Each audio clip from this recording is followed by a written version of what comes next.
Aloha, good morning, everyone.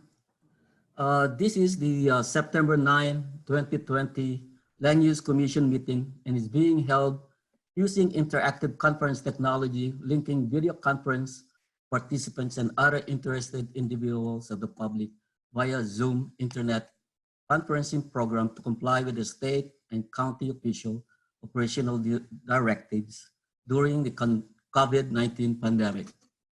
Members of the public are viewing the meeting via the Zoom webinar platform. For all meeting participants, I would like to stress to everyone the importance of speaking slowly, clearly, and directly into the microphone. Before speaking, please state your name and identify yourself for the record. Also, please be aware that all meeting participants are being recorded on the digital record of the Zoom meeting. Your continued participation is your implied consent to be part of the public record of this event. If you do not wish to be part of the public record, please exit this meeting now. This Zoom conference technology allows the parties and each participating commissioner individual remote access to the meeting proceedings via their personal digital devices. Also, please note that due to matters entirely outside of our control, occasional disruptions to connectivity may occur for one or more members of the meeting at any given time. If such disruptions occur, please let us know and be patient as we try to restore the audiovisual signals to effectively conduct business during this pandemic. My name is Edmund Akson, and I currently serve as the LUC Vice Chair. Along with me, Commissioners Chang, Okuda, and Wong, the LUC Executive Officer Daniel Orodenker, LUC Chief Planner Scott Derrickson, Chief Clerk Riley Hakora, the LUC's Deputy Attorney General Bill Weinhoff. Good morning, Bill. And the court reporter, Jean McManus, are on Oahu. Commissioner Cabral is on the Big Island, Commissioner Higasi is on Maui, and Commissioner Giovanni is on Kauai. Our chair, Jonathan Scheuer, will join us after the impending recess that we will take after we conclude our administrative portion of today's proceedings. There are currently 8 seated commissioners of a possible 9. Our first order of business is the adoption of the August 12, 13, 2020 minutes. Mr. Hakora or Mr. Derrickson, has there been any written testimony submitted on this matter? Mr. Chair, this is Riley Hakora. There has been no public testimony on the minutes. Thank you, Mr. Hakora. Are there any members of the public who wish to testify on this matter? If so, please use the raise hand function of the Zoom software and you will be promoted to the meeting and given 2 minutes to testify. Anyone?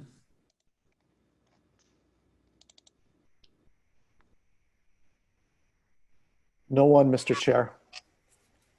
Thank you. Commissioners, are there any corrections or comments on them? If not, is there a motion to adopt the minutes for August 12 to 13, 2020? I move to adopt. Move to adopt. Commissioner I'll Lee? second. Commissioner Lee has moved to adopt the minutes and was seconded by Commissioner Cabral to adopt the August 12, 13, 2020 minutes. Mr. Orodenker, please poll the commissioners. Thank you, Mr. Chair. The motion is to adopt the minutes. Commissioner Ohigashi, Aye. Commissioner Cabral, Aye. Commissioner Wong, Aye. Commissioner Giovanni, Aye. Commissioner Chang, Aye. Commissioner Axon. Aye. Oh, I'm sorry, Mr. Chair, I took you out of order. Commissioner Okuda. Yes. Chair Scheuer is absent. The motion passes unanimously.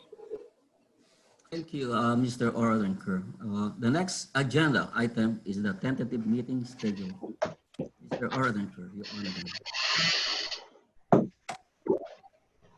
Thank you, Mr. Chair. Tomorrow, we will once again be meeting by Zoom for the Kihei High School motion to amend. On September 23rd, we will once again be meeting by Zoom for the Hawaii Memorial Park closing arguments and conclusion of the district boundary amendment proceedings. On September 24th, we will be hearing possibly a motion by the Office of Planning with regard to the Central Maui landfill. That meeting will also be held by Zoom.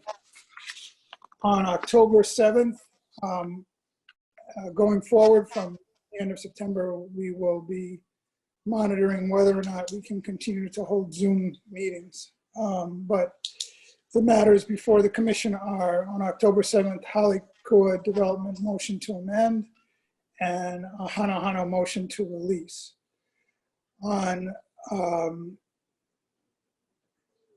October 8th, we will be adopting the order for Hawaii Memorial Park and any possible Kihei High School matters that are outstanding. On October 21st, we have an open day. There are a number of loose ends. We may utilize that day for to finish up. On October 22nd, we have the Newton family trust matter, and Hawaii Island Land Trust matter, which is now a motion to amend in Hilo. That's also the dates for the Hawaii Conference of Planning officials. November 4th, Halikua Development. November 5th, Hawaii Island Land Trust. November 18th, we have a Pulama Lanai matter, and the 19th is also set aside for that. December 2nd, we have the Windward Hotel matter on Maui, and December 3rd, conclusion of the Barry Trust matter. December 16th, we have the church matter, and December 17th, the adoption of the order for the Barry Trust matter. That takes us through the end of the year, Mr. Chair. Thank you, Mr. Oradenker. Commissioners, do you have any questions? Thank you, everyone. This concludes the administrative portion of our meeting. We will now go into recess till 10:30 a.m. We add to our quorum for the next agenda item. Thank you, everyone. We're on recess.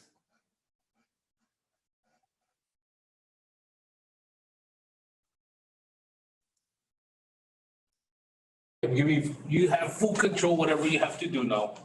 Okay. So we're ready to begin. I really appreciate everyone's extreme patience on these matters. You want to do a roll call plus check if Jean's on? Is Jean on? Certainly. I'm Gary, here. can you hear us? Yeah, you know what? I'm sorry. I thought this was going to be someone who was. Gary Okuda? Call me back. I'm present. Commissioner Axon?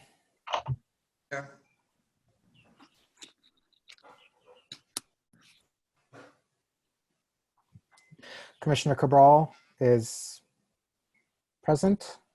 Oh, yes, Commissioner Cabral. Commissioner Ohigashi. Commissioner Chang. Commissioner Giovanni. Aloha. Aloha. Thank you to everyone for your extreme patience this morning. Jean, are you ready? Yes, I am. Thank you. Great. So thank you very much for everyone's patience during the recess. My name is Jonathan Likeke Scheuer. I'm currently the chair of the State Land Use Commission. Chair, sorry to Yes, Commissioner Wong. the county. I will call for parties. Oh, you think Maui County is not there yet? Yeah, and Bill Weinhoff got to say something, I think. Mr. Weinhoff. Yeah, just so the record reflect the AG or the deputy AG is here. Thank you, Chair. Okay. And I see Mr. Hopper. Okay, and we have OP. Okay.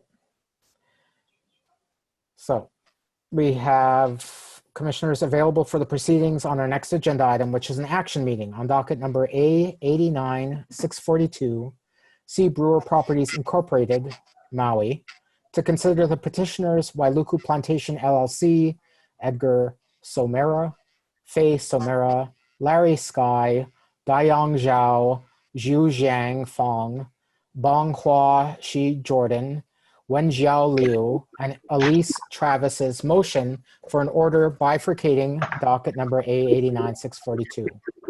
Will the parties please identify themselves for the record? You might need to unmute yourself.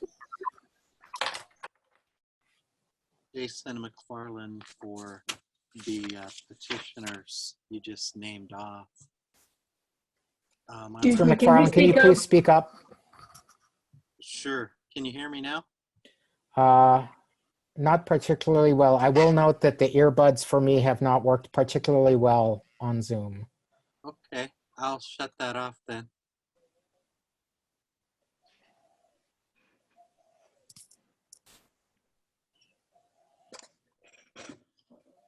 So could you please? Yeah, I removed the earbuds. Can you hear me now? It's a little better. Okay, I'll speak louder. Great.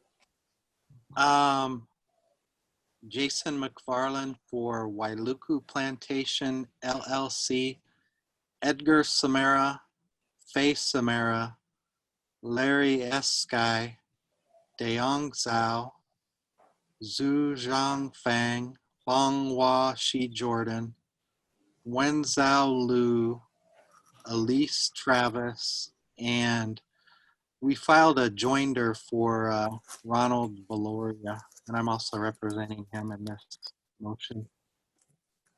Thank you very much. Yeah, thank you.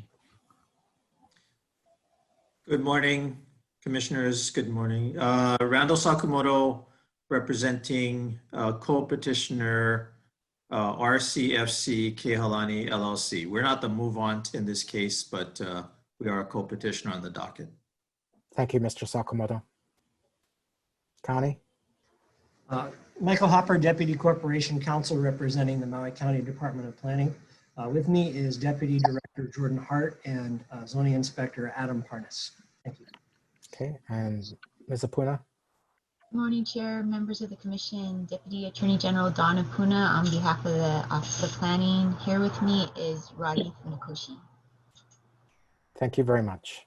Let me update the record. On December 5th, 2019, the Commission heard a status report on this docket at the Maui Arts and Cultural Center, and we received notices from various petition area property owners appointing Mr. McFarland as their legal representative. The Commission also received notice from Mr. McFarland that the various property owners had received a copy of Wailuku Plantation LLC's motion for order bifurcating the docket.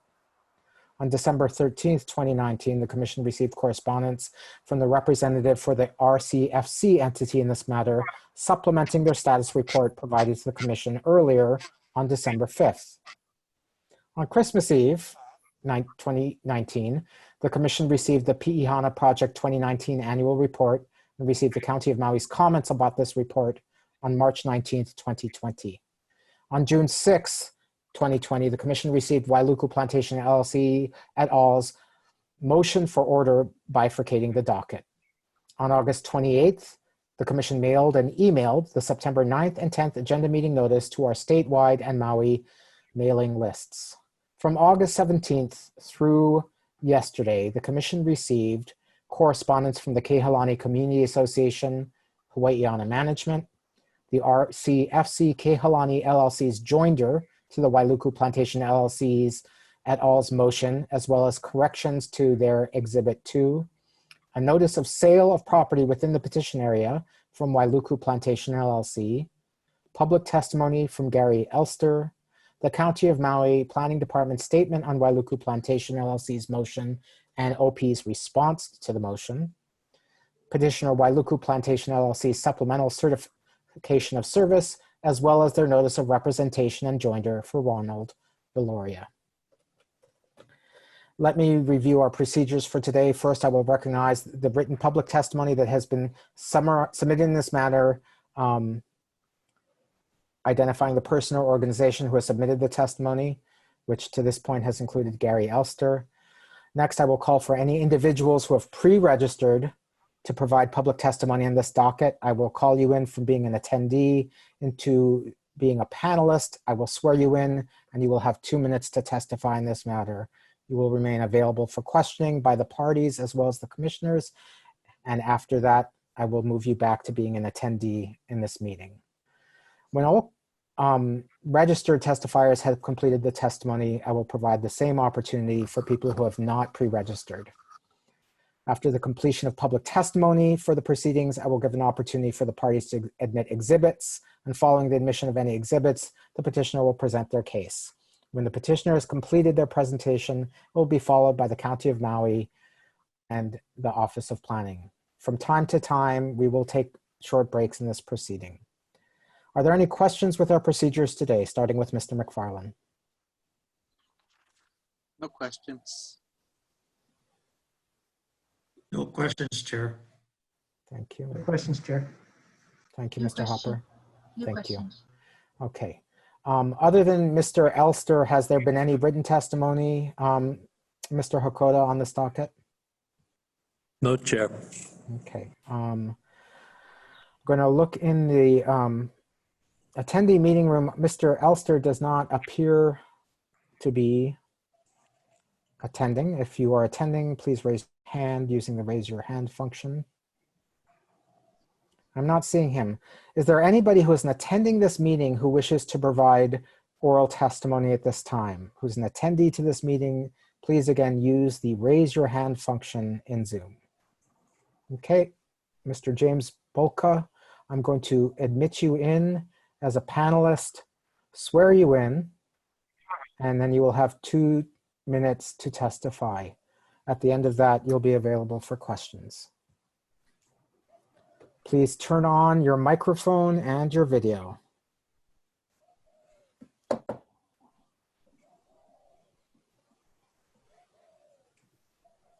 Good morning, Mr. Bolka. Please unmute yourself as well. Good morning. Can you hear me? Good morning. I can hear you now. I'm going to swear you in first. Do you swear or affirm the testimony you're about to give is the truth? Yes. Thank you. You have 2 minutes. Please proceed. Stating your name and address on the record. Thank you. My name is James Buca. My address in Kehalani is 514 Como Ohia Street. I've owned since 2006.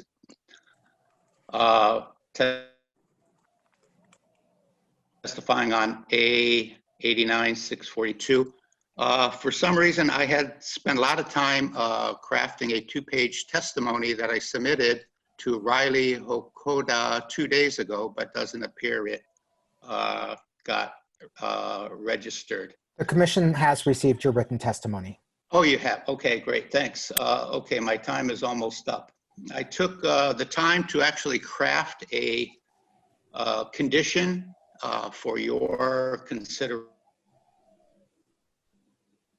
review today. So please, in my written testimony, there is a condition.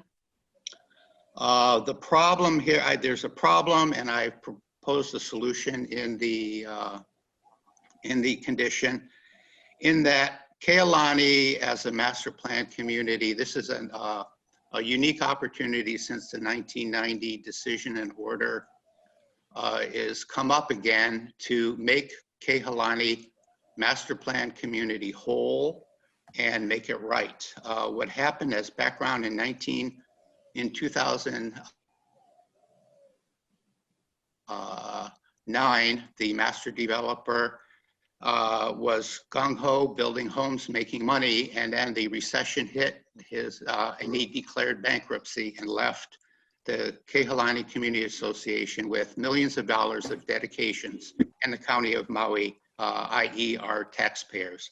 So the idea behind my condition is to guarantee that the Kehalani master developer, which is almost done completing all the homes and has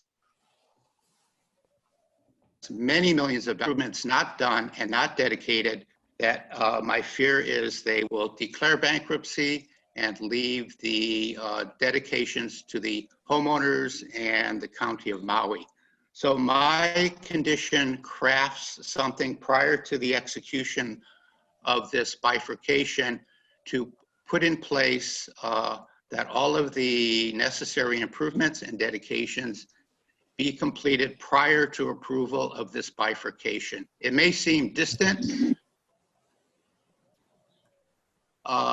connection. However, since the 1990 decision and order has come up again, I think we really need a condition of approval to avoid the situation that occurred in 2009. Declaring bankruptcy in a pandemic is very easy for them to do. And who foots the bill after 30 years of promises to the LUC are the taxpayers in the county of Maui. And I don't believe that is correct. So it is incumbent upon you, I'm trusting all of you, that you will place a very good condition. You can modify my words, but place the condition on this bifurcation, please, to guarantee that the master plan community becomes whole as envisioned originally in 1990 by the LUC. Otherwise, Can you summarize your we are left with testimony, please? massive urban. Yes, otherwise we are left with massive urban sprawl. Thank you, and I can answer any questions. Thank you very much. Mr. McFarland, questions for the witness? No questions, Chair. Okay. Mr. Sakamoto, No questions, Chair. Maui, No questions, Chair. Ms. Apuna, No questions. commissioners. No. Thank you very much for your testimony on this matter. Thank you very much. I appreciate your time. Yeah, we appreciate your testifying. I'm going to move you back into being an attendee. Thank you. Is there anyone else who is an attendee who wishes to testify on this matter? If so, please use the raise your hand function on Zoom. Seeing none, we are done with public testimony on this matter, and we can begin with a presentation by Mr. McFarland. Thank you, Chair. Good morning. You are very soft. It is hard to hear you. Okay. You need I'm to gonna come get as closer close to your as I can. microphone. Yep. Thank you, Chair. Good morning, commissioners. Good morning, parties. You're My going to name is have to Jason. project or do something because it is still very hard to hear you, Mr. McFarland. Mr. McFarland, this is Scott Derrickson, planner at LEC. I would suggest on your keyboard, there should be a function that would allow you to increase the volume or decrease volume. You might want to increase your volume up as high as it'll go. Okay, I think I've done that. Can you hear now? Is that better?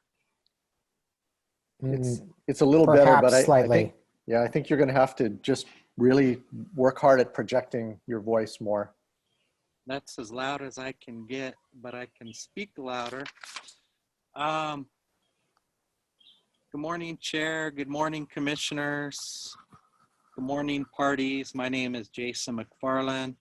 I'm representing the parties I just mentioned. Today we're filing a motion to bifurcate the Pi'ihana Project District from the Kehalani. There's a few reasons for this. What we're asking is to bifurcate the current docket number and issue a new docket number for Pi'ihana Project District. Kehalani will remain as the petitioner for the current docket number. For the Pi'ihana Project District's new docket number, we are asking to incorporate by reference all pleadings, papers, legal memoranda, exhibits, and filings of docket A89642 into the new docket number assigned to Pi'ihana Project District. After this new after the bifurcation and the new docket number is issued for the Pi'ihana Project District, we would ask that future LUC decisions shall apply solely to either the Pi'ihana Project District or Kehalani under their respective docket numbers. And the 15 conditions outlined in the 1990 findings of fact, or the 1990, otherwise known as the 1990 D&O, will still apply to both Pi'ihana and Kehalani. In other words, we're not looking to change any conditions whatsoever. We're simply intend to bifurcate these two dockets so the LUC can more efficiently make decisions about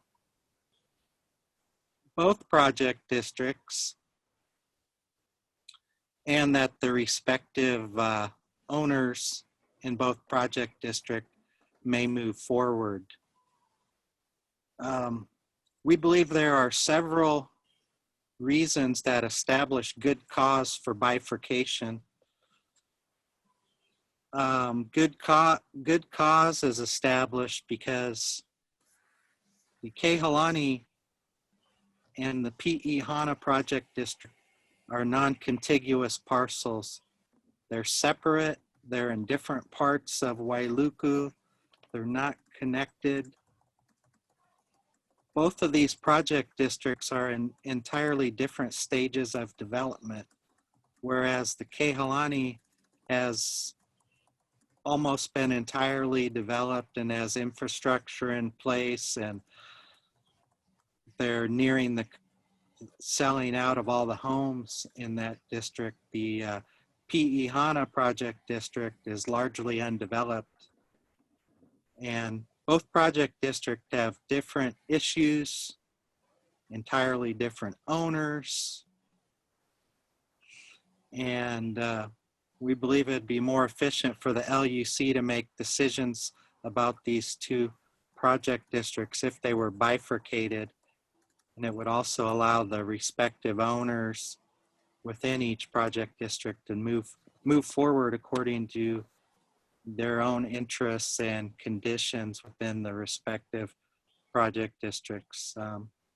Right now, Kehalani has approximately 2,000 owners of different homes, and currently the Pi'ihana Project District has 9 owners. RCFC Kehalani sold the Pi'ihana Project District to Wailuku LLC between 2017 and 2019, and RCFC Kehalani no longer has any ownership interests in the Pi'ihana Project District. So Wailuku Plantation LLC and the Pi'ihana Project District are no longer affiliated with the Kehalani in any way, and there are no plans established together, and there are no future plans to work together. Again, I would emphasize we're not asking to change any of the existing conditions, and the existing conditions will remain in place as they are in the 1990 findings of fact.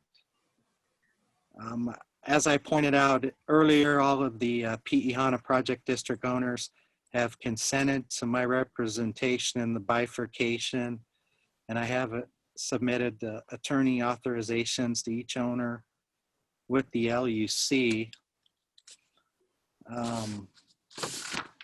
I would also add that in reviewing the Office of Planning's response, it looks like their views are consistent with the motion I filed. Of course, they'll speak for themselves, but it seems like they are advocating for this bifurcation or approving of it as well. Also, Kehalani will speak for themselves, but they filed a joinder in this matter, and it's my impression they approve of this bifurcation as well. We've also received a response from the Maui County Planning Department, and we do acknowledge their issues. We are aware of their concerns, and I do agree with them that these issues should be addressed at a future hearing, so their concerns can be addressed. They're welcome to set a hearing for these issues, but today we're here on a procedural matter to bifurcate the Pi'ihana Project District and Kehalani. So these peripheral issues should be decided at a future hearing. And the issues they've raised are solely to do with the Pi'ihana Project District. So I think that's a further reason to bifurcate so the LUC can make more efficient decisions based on each of the respective project districts here. And that's all I have at this time, Chair. And I would thank you. Thank you. Commissioners, are there questions for Mr. McFarland? Commissioner Okuda. Thank you, Mr. Chair. Mr. McFarland, is there any prejudice to your client if the Land Use Commission goes along with what I understand one of the County of Maui's request is that we defer this motion to bifurcate until their concerns laid out in their pleading are addressed or there's an agreement reached between the parties, including the County of Maui? Is there any prejudice to your client if there's such a deferral? Well, one that comes to mind right away is we would have to go through this process again, and we would have to serve all of the respective landowners in both project districts again. The mail out is quite extensive, and that's in the neighborhood of $40,000 for printing and postage and the labor involved.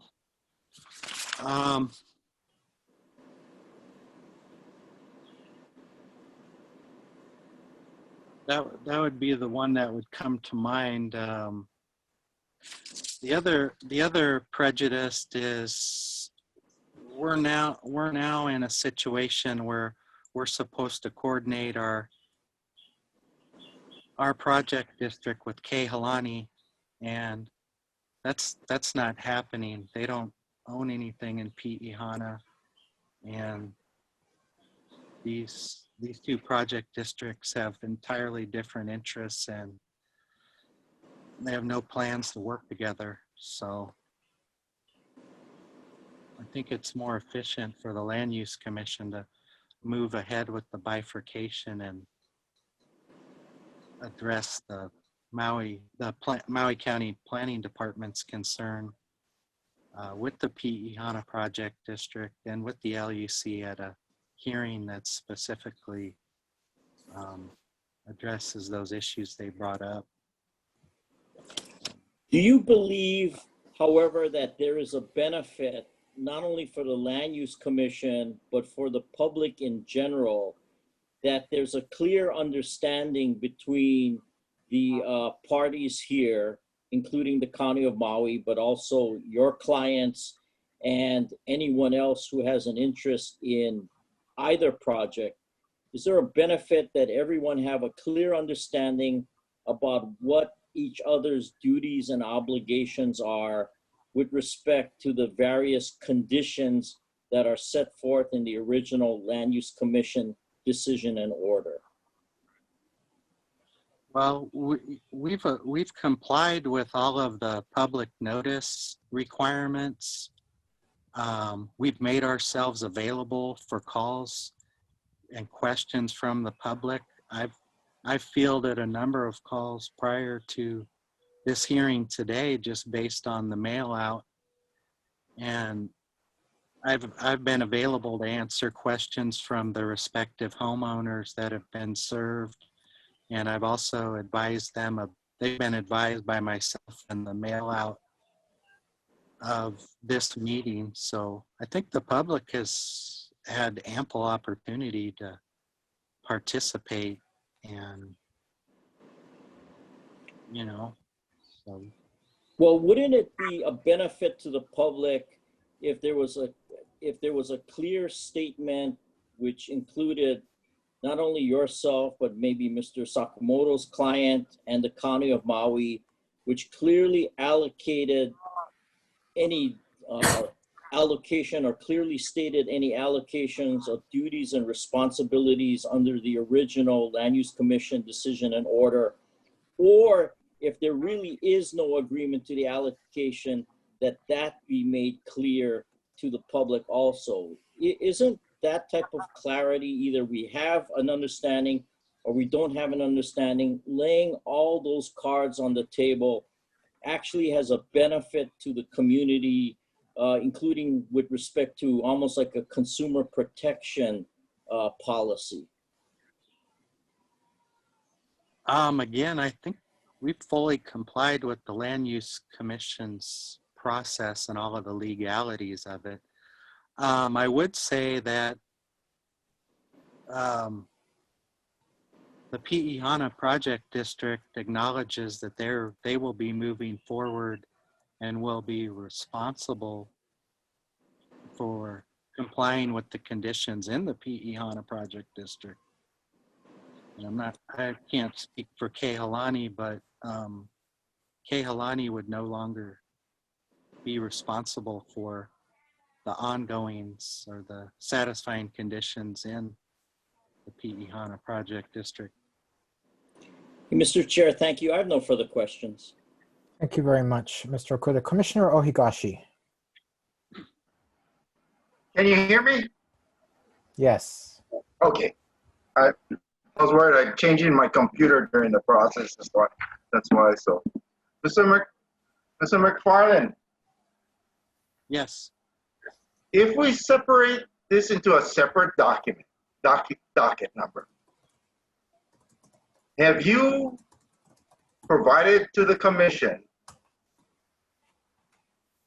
what conditions would specifically apply to your clients under the new docket number? Yes.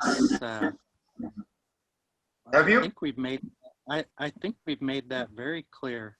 We're not looking to change. What docket numbers have you provided? The conditions that were established in docket number A89642. So, the findings pardon me, of law. Mr. McFarland, I'm not asking you to recite. I'm not asking that question. My question is specifically, what conditions apply to you, your new docket only? What conditions have you identified? There's 15 conditions, and we are still responsible for all 15 conditions. So there is none.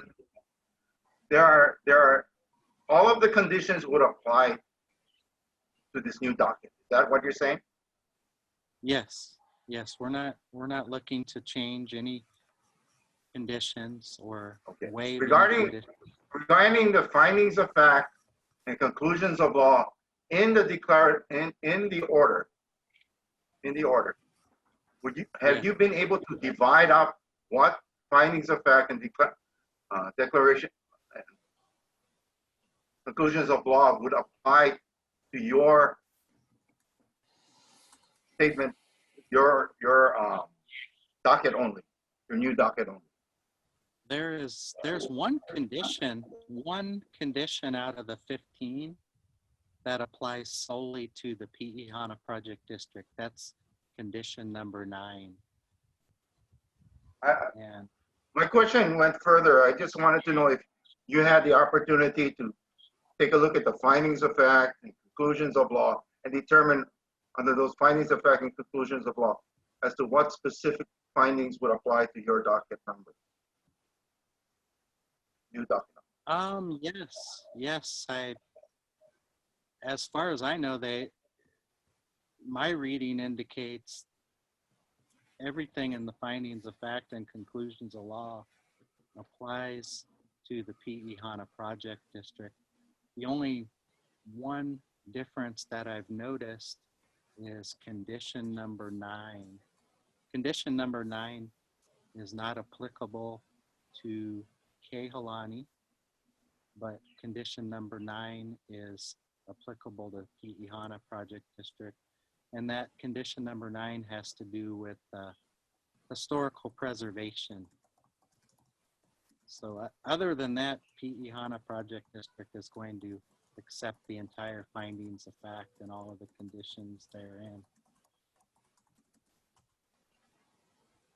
It would appear that the County of Maui Planning Department seems to disagree with you and indicate that there has not been a clear delineation between the parties as to what requirements are applicable to each party. So would you be able to comment upon that argument? You know, Kehalani can make their own testimony here in a few minutes, but it's my understanding that the entire findings of fact and conclusions of law will remain in force for Kehalani when the docket is bifurcated.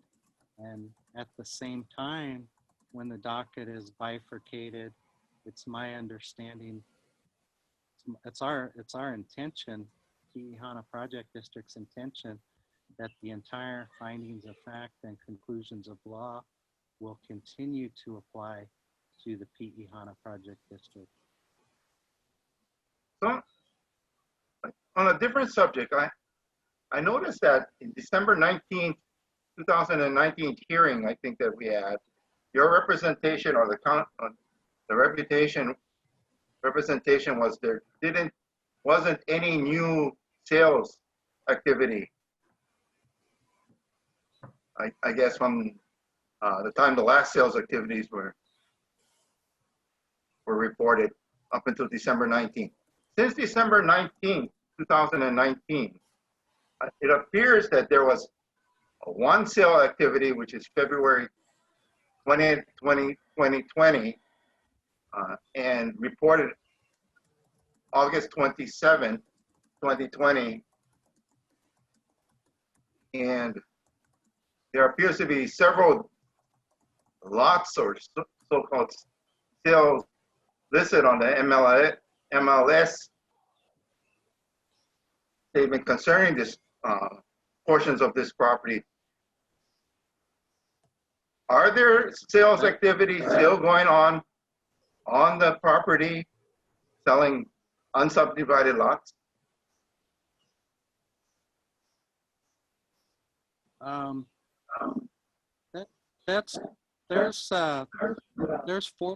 There's 45 lots in the PE Hana Project District that can be offered for sale. And are those subdivided lots? Not all of them have been subdivided yet. They are from a, what's that? It's from a,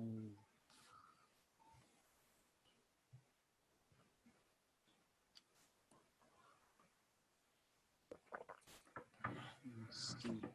I'm trying to give you the right word here, the right terminology.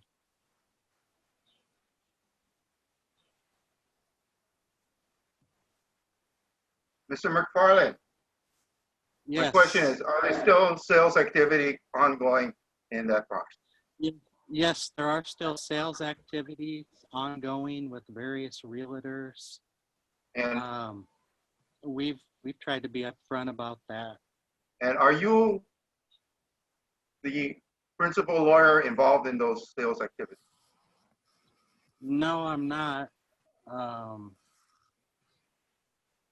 It's various realtors that are engaged. Would your in client this. be able to provide us names of all realtors that are listing for Oh, that yes. piece of property? And when will we Yes. expect that? We could provide that within a few days of, there's So, two properties listed right Would it be now. fair to say you would provide it within 1 week from today? Yeah, actually, I know the realtor, there's 2 lots for sale right now. The I'm not realtor- asking for a description. I'm just asking you if you're going to provide that information to us within 1 week from now. Sure, I can provide it now. His name's Bruce. In writing? Yeah, there's one realtor, his name's Bruce Travis. Mr. He's McFarland, I'm not asking for those names. I'm asking to please provide those in writing within a week from now. And if you cannot, just say, I won't do that. Or if you can, then you say, I will. Yeah, I can. Okay, thank you. Now,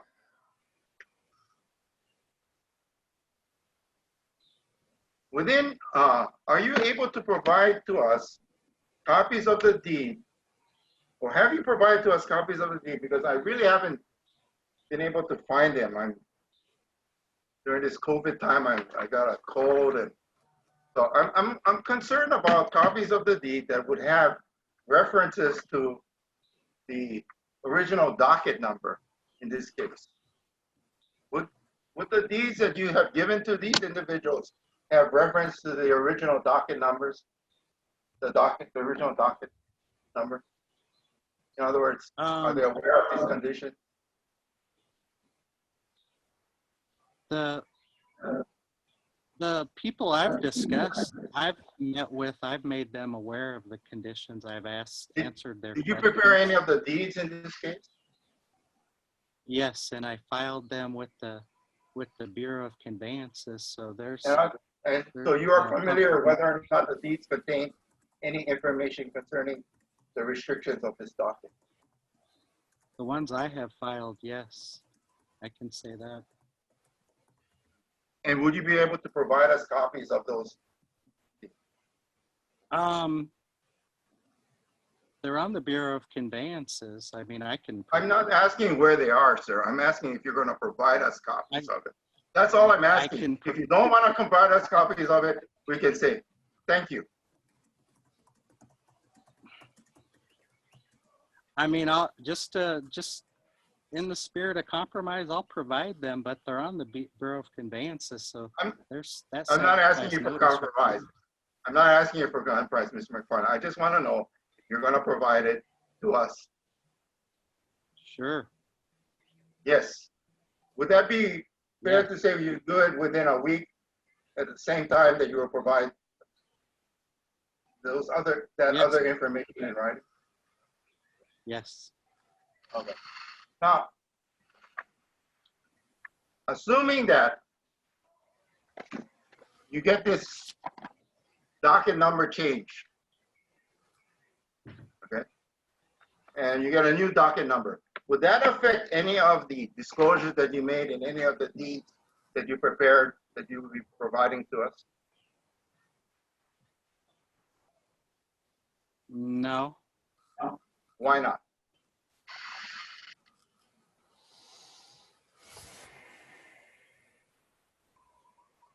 Can you repeat that question? I don't. Okay, so you prepared some deeds. You prepared some deeds, and in those deeds, you told me under oath, I guess, over here, that essentially that you had indicated in those deeds about the conditions related to this particular docket number A89-6642. And you said, oh, I'm going to provide it to you, and it says it's fine. So my question is, if we change the docket number and provide a whole new docket for you, does that change the disclosures that you made in the deed? So the question is, the deeds refer to this particular document number. Would it refer to, how would it refer to the new docket number? And how would they be confined or part of the new document? Yeah, that's part of the motion where we're requesting to incorporate by reference all the pleadings, papers, legal memoranda, exhibits, and filings of docket A89-642 into the new docket number for Pi'ihana Project District. So, you know, maybe I'm too far away from law school and not getting this, because what I'm just trying to get at is this. It's that my understanding is a deed is an agreement between two parties, not between the state of Hawaii or anybody else, but it's an agreement between two parties to buy a piece of property and to sell that piece of property, right? And when you sell the piece of property, the guy who sells it discloses all kinds of stuff to it. So they're responsible if anything goes wrong or anything that they should have disclosed goes wrong. That the guys who get it, they say, well, you know, we understand all what we're getting into. So my question to you is that by changing this docket number, does that create a reason for you not to be responsible to your client, not to be responsible to the people he makes sales to concerning the promises that he had made to them in those deeds? I don't think it changes any responsibility my client has to the owners in the Pi'ihana Project District. I know people have asked various questions and we've been as transparent as we can and addressed their concerns and questions as fully as we can. And the reason why I'm bringing it up, is that my concern from the time that we started this is that these people who have purchased property, they should know what they're getting into. They should know where we're headed toward. They should know what the rules are. And when you first filed, when we first broached this subject, or when we came to initial meetings, these guys weren't involved in all of this. And it was only recently, since the motion to bifurcate came up, that they started to become involved. So my concern is that we want this to be fully vetted. We want to make sure that they understand that they're responsible for any condition. And we'd like to make sure, I would like to make sure that every party understands what condition they have to meet in order for them to go forward in this case. Mr. Sakamoto's clients obviously have a position that they had almost completed that project, or the last throes of completing that project, and they may be able to argue, or they're probably going to argue that they should get credit for that purpose. So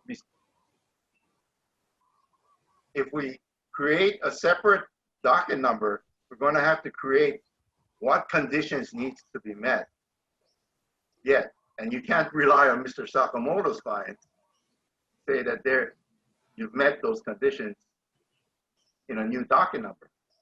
So that's where I'm going with this. And before we go forward, I'm looking at whether or not there should be some deferral so that we can make clear what conditions specifically attach to yours, and whether or not there are sufficient facts, findings of fact, and conclusions of law to support those conditions with regard to your particular parcel, as well as Mr. Sakamoto's parcel. That's what I'm thinking about. Yeah. No further questions. We're not. Thank you, Commissioner Ohigashi. Commissioners, are there further questions for Mr. McFarland at this time? Chair. Commissioner Wong. Yes, thank you, Chair. Mr. McFarland. So, not a lost person, just trying to think this out through. So if I remember correctly, the conditions go with the land, is that correct? Yes. So all the conditions you stated that your clients will follow, is that correct? And have been followed? Yes. So I think the county stated that a couple of the conditions were not followed, such as, having structures built on site without the proper permits, a violation of condition number 10. Is that correct?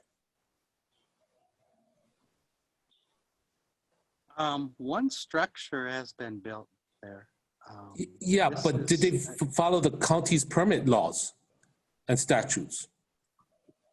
That's an individual owner that did that, so it's hard. Yeah, it doesn't look to me like they have, but that's an individual owner. So the question I have is, if these guys don't follow the conditions, why should we, as a land use, give our okay to bifurcate if you're not going to follow it?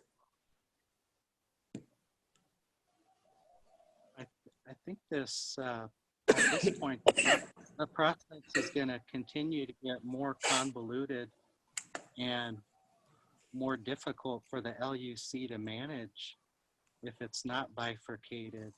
I have to acknowledge the situation for what it is. Yeah, I understand that, but it's far beyond what I can, in some respects, what I can control. But there are 9 owners down there that. But if we bifurcate, then your clients and you will be responsible for that docket. Isn't that correct? Yes. So then you're saying then that those conditions that are not met will never be met?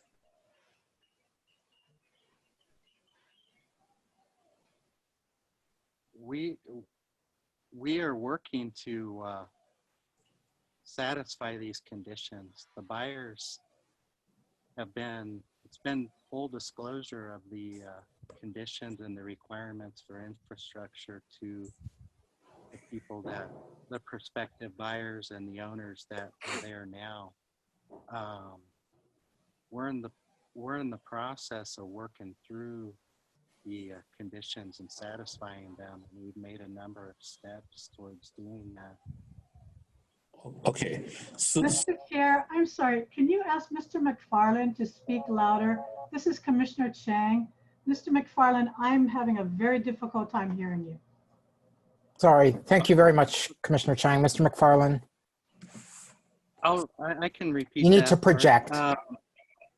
Yeah.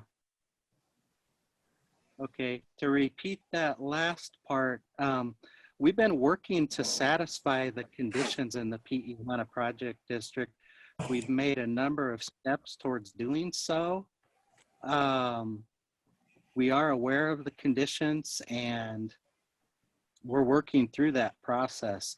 The respective owners down there are aware of the need for the infrastructure down there, such as roads and etc. So we're aware and we're committed to satisfying the conditions. So let me ask you a question, Mr. McFarland. How many people live in the project that you want to bifurcate or own? How many, those that you have to mail out to? There's 9 owners. Okay, so I understand that, but that you made a statement that saying you spent approximately $40,000 on a mail out. How many people was that, or how many households? And then there's an additional 2,000 owners in Kehalani. Okay, So let me tell you a little history of myself. I did run for office, I lost. I had approximately 10,000 households that I had to mail out to. That cost me only approximately $6,000 for a mail out. How can your statement of 40,000 for that little bit household compared to the households I had to run for 6,000? And I don't think the cost of mail went up in the past 4 years. So can you explain that cost factor difference? When I ran the number through the Office Max online service with the number of pages and postage and number of mail outs, it was in the vicinity of 30 to 40,000. That's the number I saw. Let's go to the next subject. You know, my sister and I get into fights a lot when we were younger. And when we get into a fight, my parents tells us, if we don't clear out these issues, we're not going to get ice cream that night or something. So it appears that you have some issues with the County of Maui that is still outstanding. Why should us, as the Land Use Commission, allow you to bifurcate when you still have outstanding issues? We do acknowledge those issues and those concerns. We just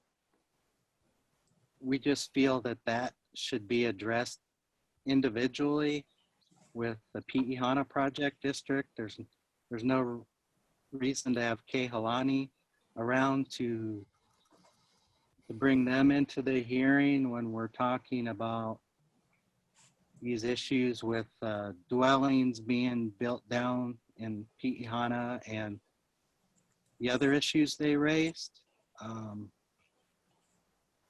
I think on that end, it would be more efficient for you. It may be more efficient, but let's say I like to see Mr. Sakamoto. He may not like to see me, but you know, there's issues that you guys are neighbors. And if your neighbor doesn't know what's happening, and let's say you're going to build a nuclear reactor on your site, I'm just being a theoretical, and your neighbor doesn't know, wouldn't that pose a problem? I want to pull up revised Exhibit 2 from the Kehalani joinder so we can illustrate the location of these two project districts. They're actually not neighbors, and they're actually... Mr. McFarland, I think the commissioners are aware of the fact that they are not geographically connected to each other. Okay. Yeah. Okay. Okay, so the only other points, I was going to ask a couple other things like, so is your financing secure for your site? Those are things that we're working through and the sales in part are financing the development. So we have applied for financing for the affordable housing component. There is an application in the process of being completed and approved. So we had a public witness that stated their concerns about the affordable housing, public financing, et cetera. You know, and they don't want to just see it lay fallow. They want to see something happening. They want to make sure that the public will not be paying for it. How can we guarantee the public will not be paying for it? The issue I heard from the person that testified had to do with Kehalani. I know Kehalani and Pi'ihana are connected right now, but what I heard from the testifier, they're concerned that Kehalani owners are gonna go bankrupt and leave all of these expenses to Kehalani owners. I think that's a question for Kehalani. So the question I have is, I know there's a split on the cost for the bridge. So let's say the other party goes bankrupt. Will your clients be able to cover that cost? Yes, that's what, yeah, that's our proposal. We don't have any plans with Kehalani for contributions to the bridge or anything like that. So everything is done or is in the process, such as an architect for the HUD financing and all that? You have an architect in? Yeah, architect and road plans, financing. It's our intention to start with the affordable housing component, and that would income there would provide the funds necessary for building other parts of the infrastructure. Okay. So I'm just going to leave it at that. I'm going to ask the County of Maui some questions, but right now I have some concerns. I'm just going to tell you the truth, and that's it. Thank you, Mr. McFarland. Thank you, Chair. Thank you, Commissioner Wong. Commissioner Chang. Yes, thank you very much, Mr. Chair. And thank you, Mr. McFarland. I just want to confirm a couple of things. One, did you actually pay $40,000 for the, to mail out the motion? That was an agreement Wailuku Plantation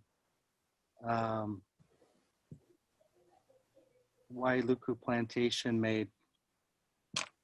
So yeah, Wailuku Plantation has arranged financing, and that was paid via that through the financing they obtained.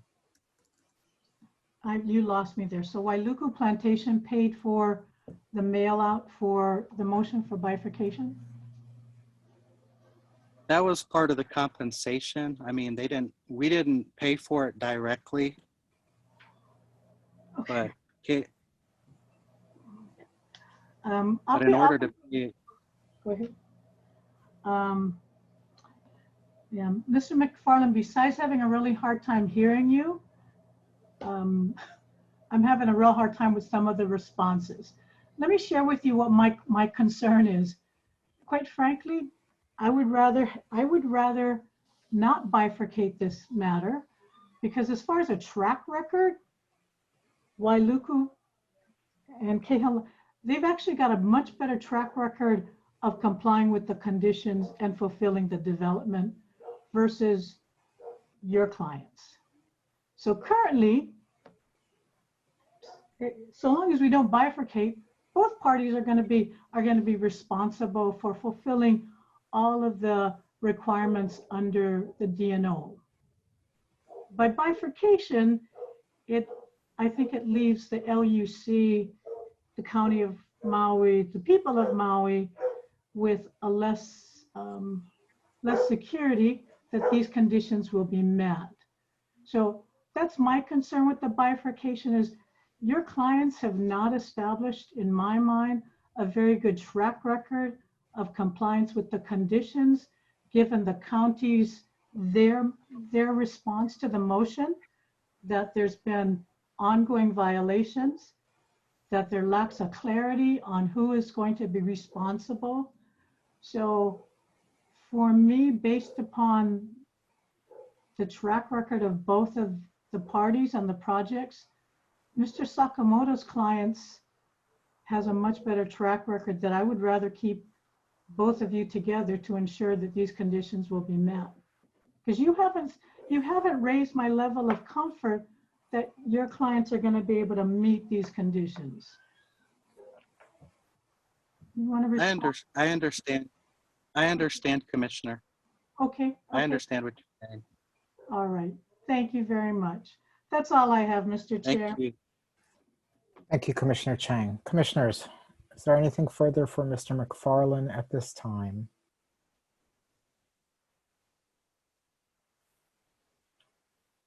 Commissioners, any hands? Mr. McFarland, can you help my memory a little bit? On December 19th, at the close of the hearing, If I'm recalling correctly, Mr. Vernon Lindsay indicated you were not speaking for him. You stated something on the record and he stated he was disagreeing with you. That's Are you- correct, Chair. Okay, but presumably you're still representing him now and you have full authority to speak on his behalf? Yes, Chair.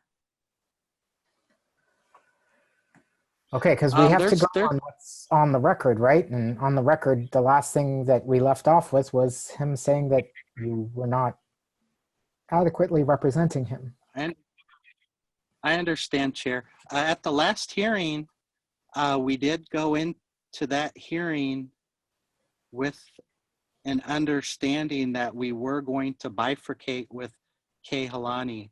Some issues came up during the December 19th hearing that some new issues were brought up by the Land Use Commission at that hearing. And at that point, that's where Mr. Lindsay decided he wanted more time to consider bifurcation and the merits of that. So that's where the disagreement arose. Since then, the concerns Mr. Lindsay has had has been negotiated with Kehalani RCFC, and those concerns have been taken care of. Okay, thank you. I have nothing further at this time.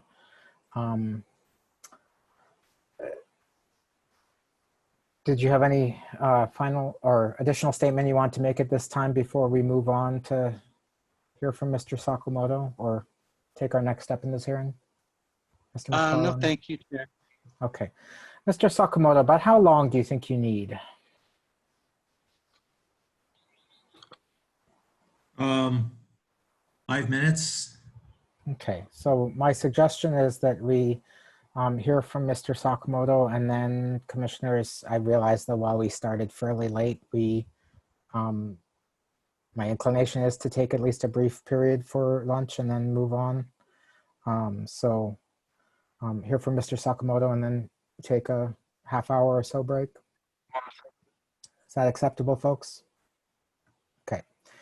Mr. Sakamoto, please proceed. Thank you, Chair. What I understand the request is before the commission right now is a procedural non-substantive change to the docket so that going forward, two projects that are completely unrelated to one another can be dealt with separately by the commission. There's no request to alter the substantive rights or obligations of any of the parties. If a party has an obligation to observe or perform a condition under the existing DNO before the bifurcation, they will continue to have that obligation after the bifurcation. Similarly, if a party is bound by a certain representation that was made before the bifurcation, they will continue to be bound by that representation after the bifurcation. So, you know, I realize that's a very simplistic way of kind of framing this up, but I do think that the request is not to alter anybody's rights or obligations. It's simply to streamline the way the LUC deals with this docket going forward. The number of questions that came up earlier for the PE HANA project and the fact that the Kehalani side really does not know anything about what these issues are or what the status of these things are. I think it just illustrates the fact that, you know, these are really two projects that probably should be dealt with separately. Obviously, a question was asked earlier about, you know, what is the prejudice if this is not granted? You know, for the Kehalani side, it's, you know, the ongoing expense associated with participating in the ongoing hearings, which deal with PE HANA only and not anything to do with Kehalani. And I think that you know, just as a matter of efficiency and cost effectiveness, you know, we hope that that can be avoided. And for those reasons, we ask that the bifurcation, the motion to bifurcate be approved. That's all I have, Chair. Thank you, Mr. Sakamoto. Commissioners, Commissioner Okuda. Thank you, Mr. Chair. Mr. Sakamoto, did your client acquire its interest in the property before or after the Land Use Commission entered its decision and order, which now people want to see bifurcated? My client acquired it after, I think specifically it was around 2012 through a foreclosure process. Okay.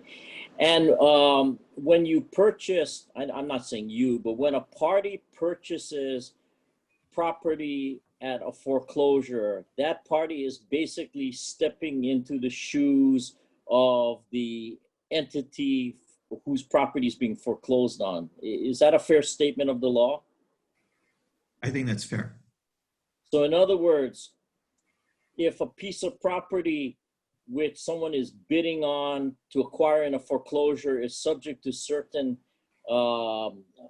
covenants or conditions or restrictions which exist before, for example, the mortgage that's being foreclosed, the party that's bidding for that property is going to take subject to those prior restrictions, conditions, covenants, or whatever warts or ugliness the property has. Is that a fair statement?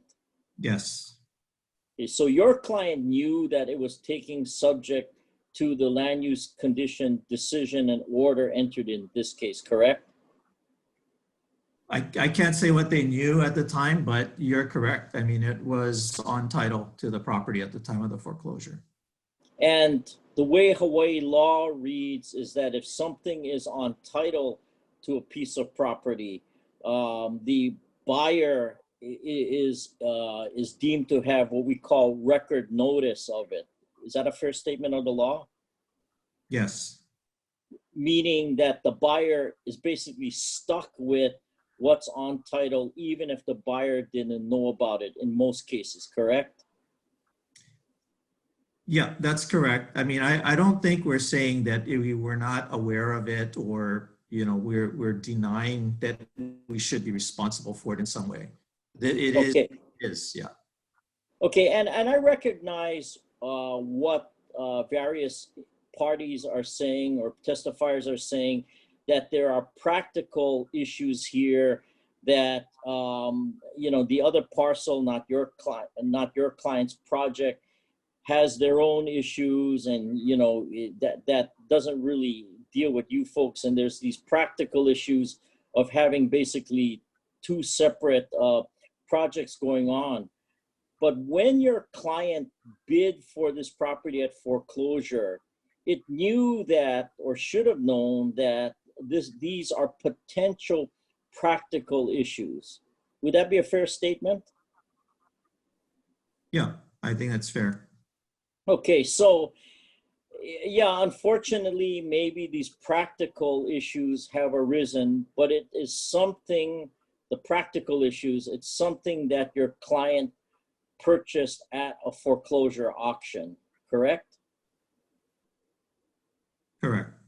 And not to get too technical here, but in the words of the appellate court in the case IMC Mortgage versus Smith, at a foreclosure auction, you really don't end up paying top dollar for the property, because at a foreclosure auctions, you really have an unwilling seller. So usually, in most instances, a buyer at a foreclosure auction purchased the property at somewhat of a discount than what a voluntary fair market sale would be. Is that a fair statement?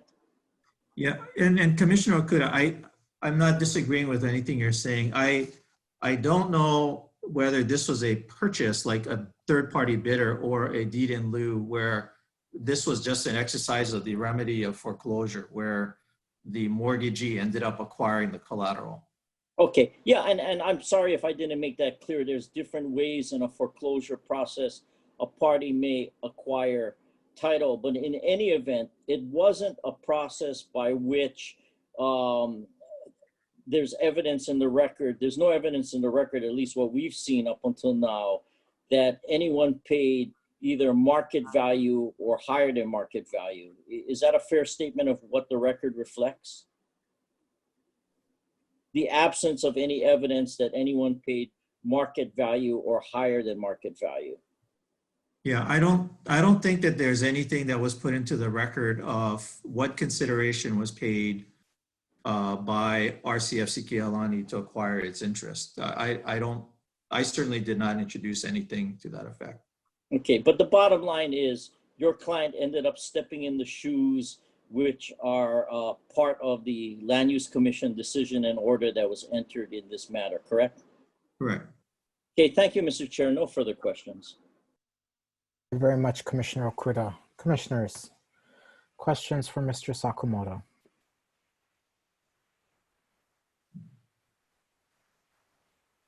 Commissioner Chang.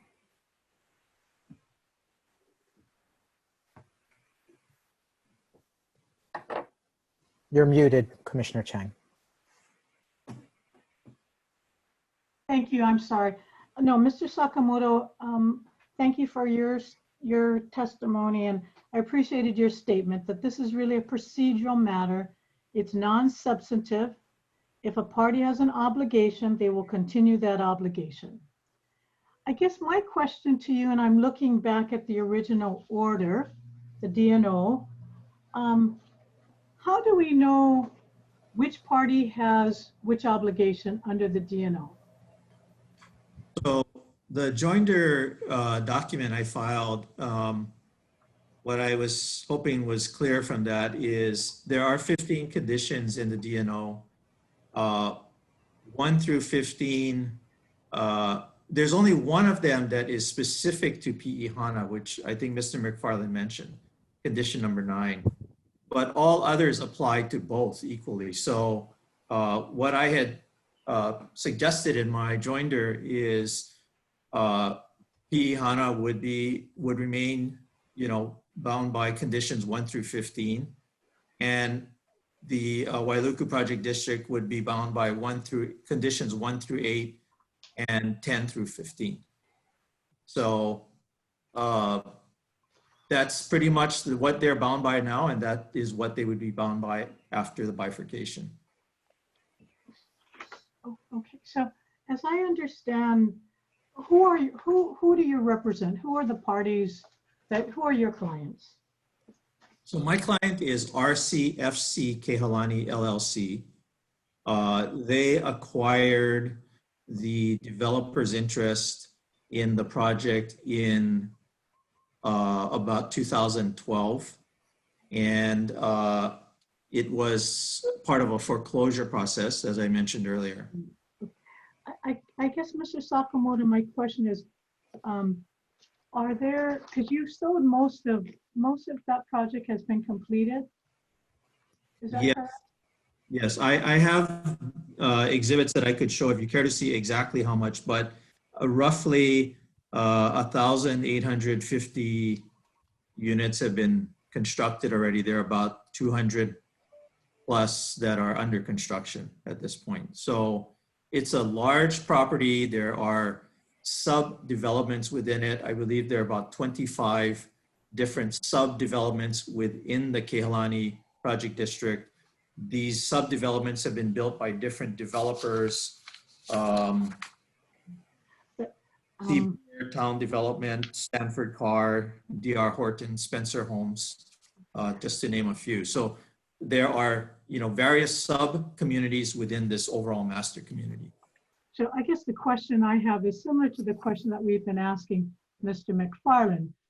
Are your clients aware when they acquired their interest, are they aware that these conditions run with the land and that they are responsible to fulfill these conditions? I did not represent them when they acquired it, so I can't say what they were aware of. All I can say is I think the conditions were on title, And, so that's what I do know. They were on title from the time the declaration of conditions was recorded. I think that with respect to acknowledging the responsibility for the conditions, we have filed the annual reports with the LUC and have given very detailed updates on where we are as to each of the conditions that Kehalani is responsible for. And, that seems to have been satisfactory to everybody thus far.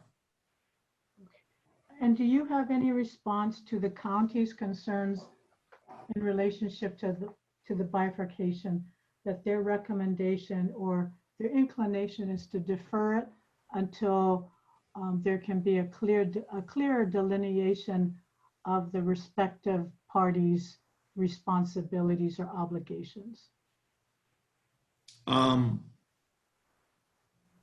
I guess that I don't think that it's necessary to defer at this point, only because the delineation of the conditions, there doesn't seem to be a disagreement on that, which is, I think the Pi'ihana Project District is willing to continue to be bound by 1 through 15, conditions 1 through 15, and the Wailuku Project District would be bound by conditions 1 through 8 and 10 through 15. So I haven't heard any disagreement on that point. I guess what I understood the other 2 points, and I don't want to speak for the county, but the issues that I believe I read in their position statement, one was that they wanted a clearer allocation of the representations that were made. My response to that is the record, I guess the record is what it is. If a party made a representation, we're not asking, or I don't think the motion seeks to try to change any of that. As I said earlier, if a party is bound by a representation that it made before the bifurcation, it should continue to be bound by that after the bifurcation. So I guess on those 2 grounds, I don't really see the need to defer taking action. Insofar as the other issues, as they were describing specific county-related matters, I don't have enough knowledge to respond to that. I don't know what those issues are. All right. Thank you, Mr. Sakamoto. Anything further, Commissioner Chang? I'm sorry, Chair, I have no further questions at this time. Thank you. Commissioners.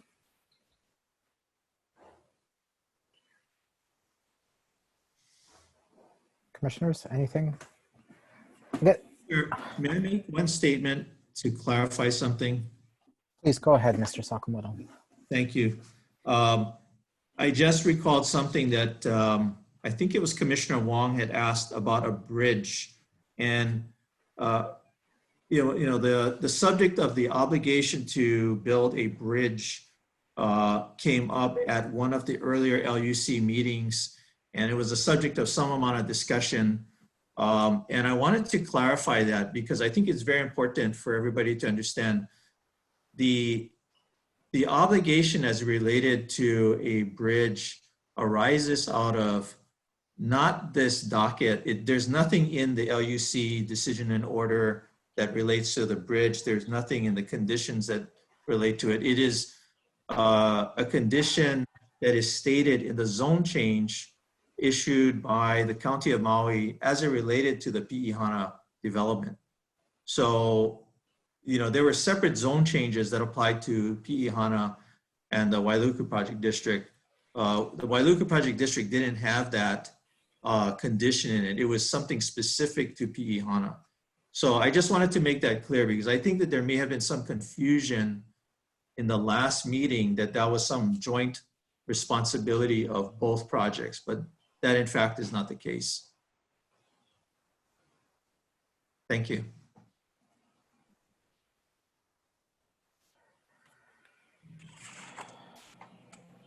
Chair? Yes, Commissioner Wong. So following up on Mr. Sakamoto's statement, I guess I wanted to check with the county on that issue also. So just wanted to tell you that I'm going to follow up with the county first on that. Okay. Thank you.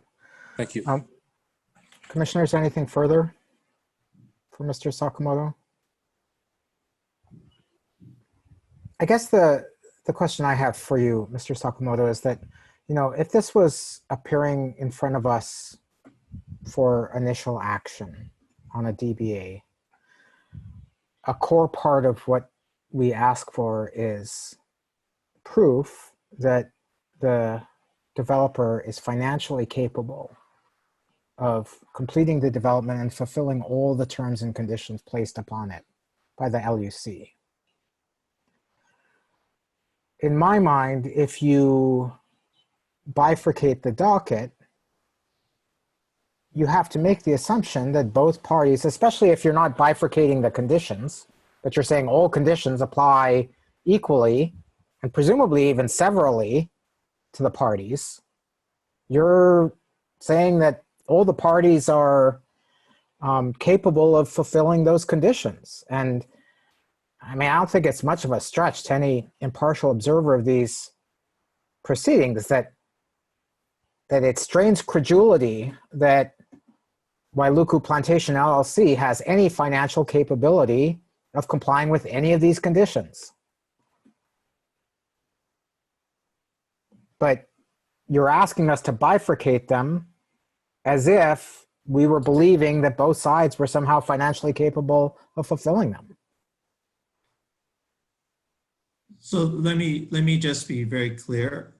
When I said they apply equally, what I meant was the conditions that, as they're stated in the DNO, would apply to both projects. I did not intend to say or imply that the parties are jointly and severally responsible for those conditions. I mean, that would be, I think, inconsistent with the way this docket has been handled for the last, 30 odd years or more. I think that they have been basically processed as separate and distinct projects owned and controlled by completely different parties. So I don't agree that I guess the ability to perform the conditions on the PE HANA project are affected in any way or become less likely of performance by virtue of the bifurcation. We were not going to perform them, the Kehalani subdivision or the Wailuku Project District would not have performed them, would not know how to perform them, would not be responsible for them, and certainly would object to. Would not be responsible for them? For the performance of PE HANA's conditions. But they're all the same conditions. Which we are responsible for as they relate to the Kehalani project. The decision in order 15, the conditions don't stipulate which ones, except for one, which pertain to each project. Is that correct? That's correct. So I'm confused by your statement that you might not be responsible for filling some of the conditions. The Wailuku Project District is responsible for fulfilling all of the conditions applicable to the Wailuku Project District, which are 1 through 8 and 10 through 15. And the PE HANA Project District is responsible for what? Fulfilling all the conditions 1 through 15 as they relate to the PE HANA Project District. So there's a number of conditions that both districts have share. Well, they're worded in very general terms, It's a simple question. Yeah. Both entities are responsible for a number of conditions, correct? Correct. And are they jointly and severally responsible for those conditions? No. Why not? Because that is not how they have been performed. That is not how we have been basically informing the commission as well as the county that in every year, this is what we've been doing.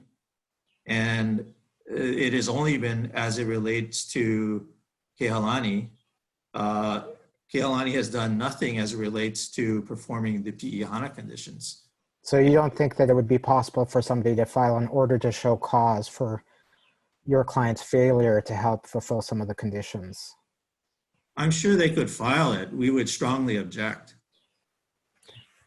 I don't have anything further right now. Thank you very much, Mr. Sakamoto. I appreciate it.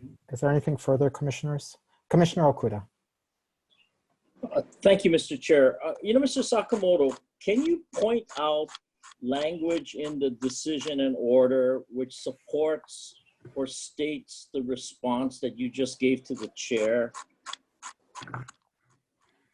Which portion of the response, Commissioner Okuda? The fact that as a successor in interest, you can bifurcate out responsibility under this land use commission decision or order, which, as far as I know, hasn't been modified or amended. I mean, where in the decision and order is there a statement that a successor in interest can abide by only one part of the decision or order and disclaim responsibilities for any part or portion of the decision and order? Where does it say that? No, I didn't say, and I didn't mean to imply that it's actually stated in there. What I said was that the way these conditions have been observed and performed from the time this order had been issued many years ago till now has been separately. So that's all I'm saying is that is how we've been performing them. That is how the LUC has accepted it. That is how the county has accepted it. I don't want to speak for the county, but I think that annual reports on the status and the progress of these conditions are submitted on a regular basis, and they have been accepted as reported.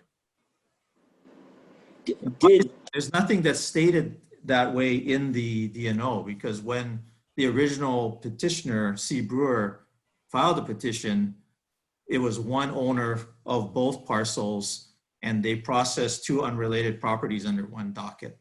So there wouldn't be anything in there under those circumstances, because one party was, in fact, at that time, truly responsible for both parcels.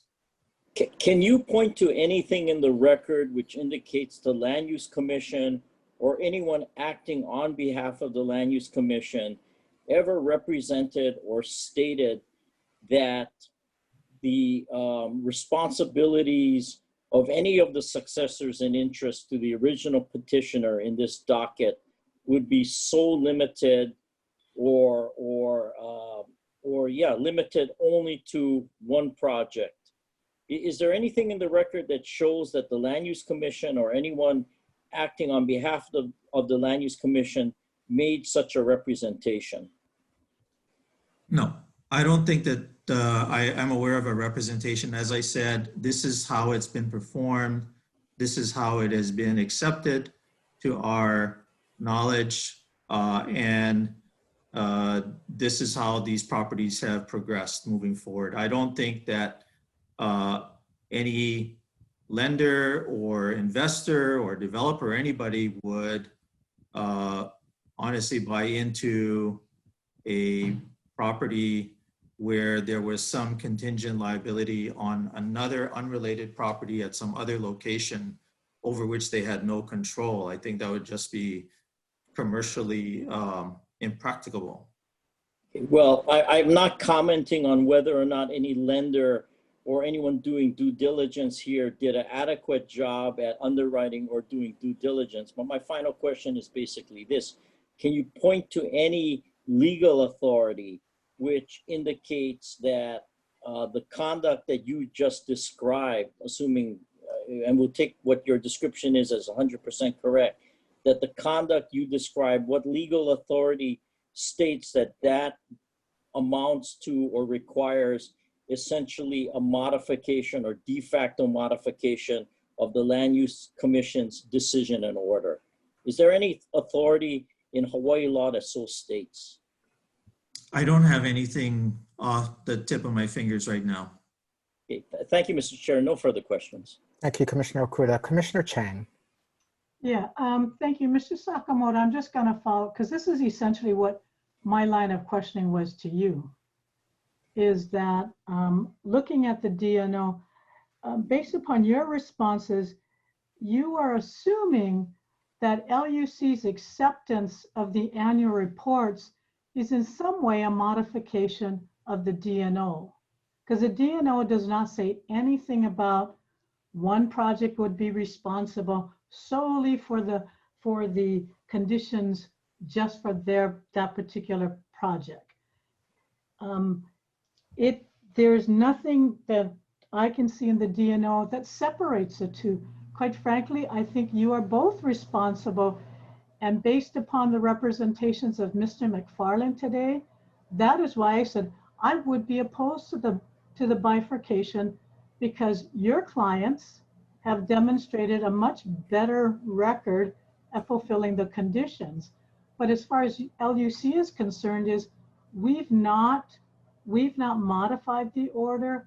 There's nothing in the order that says, you know, Wailuku is responsible only for Wailuku, Pihana and the fact that BREWER was the only owner, I think both of the parties or anyone who buys an interest, wouldn't you agree that these, and this is the question I asked you, that this DNO ran with the land?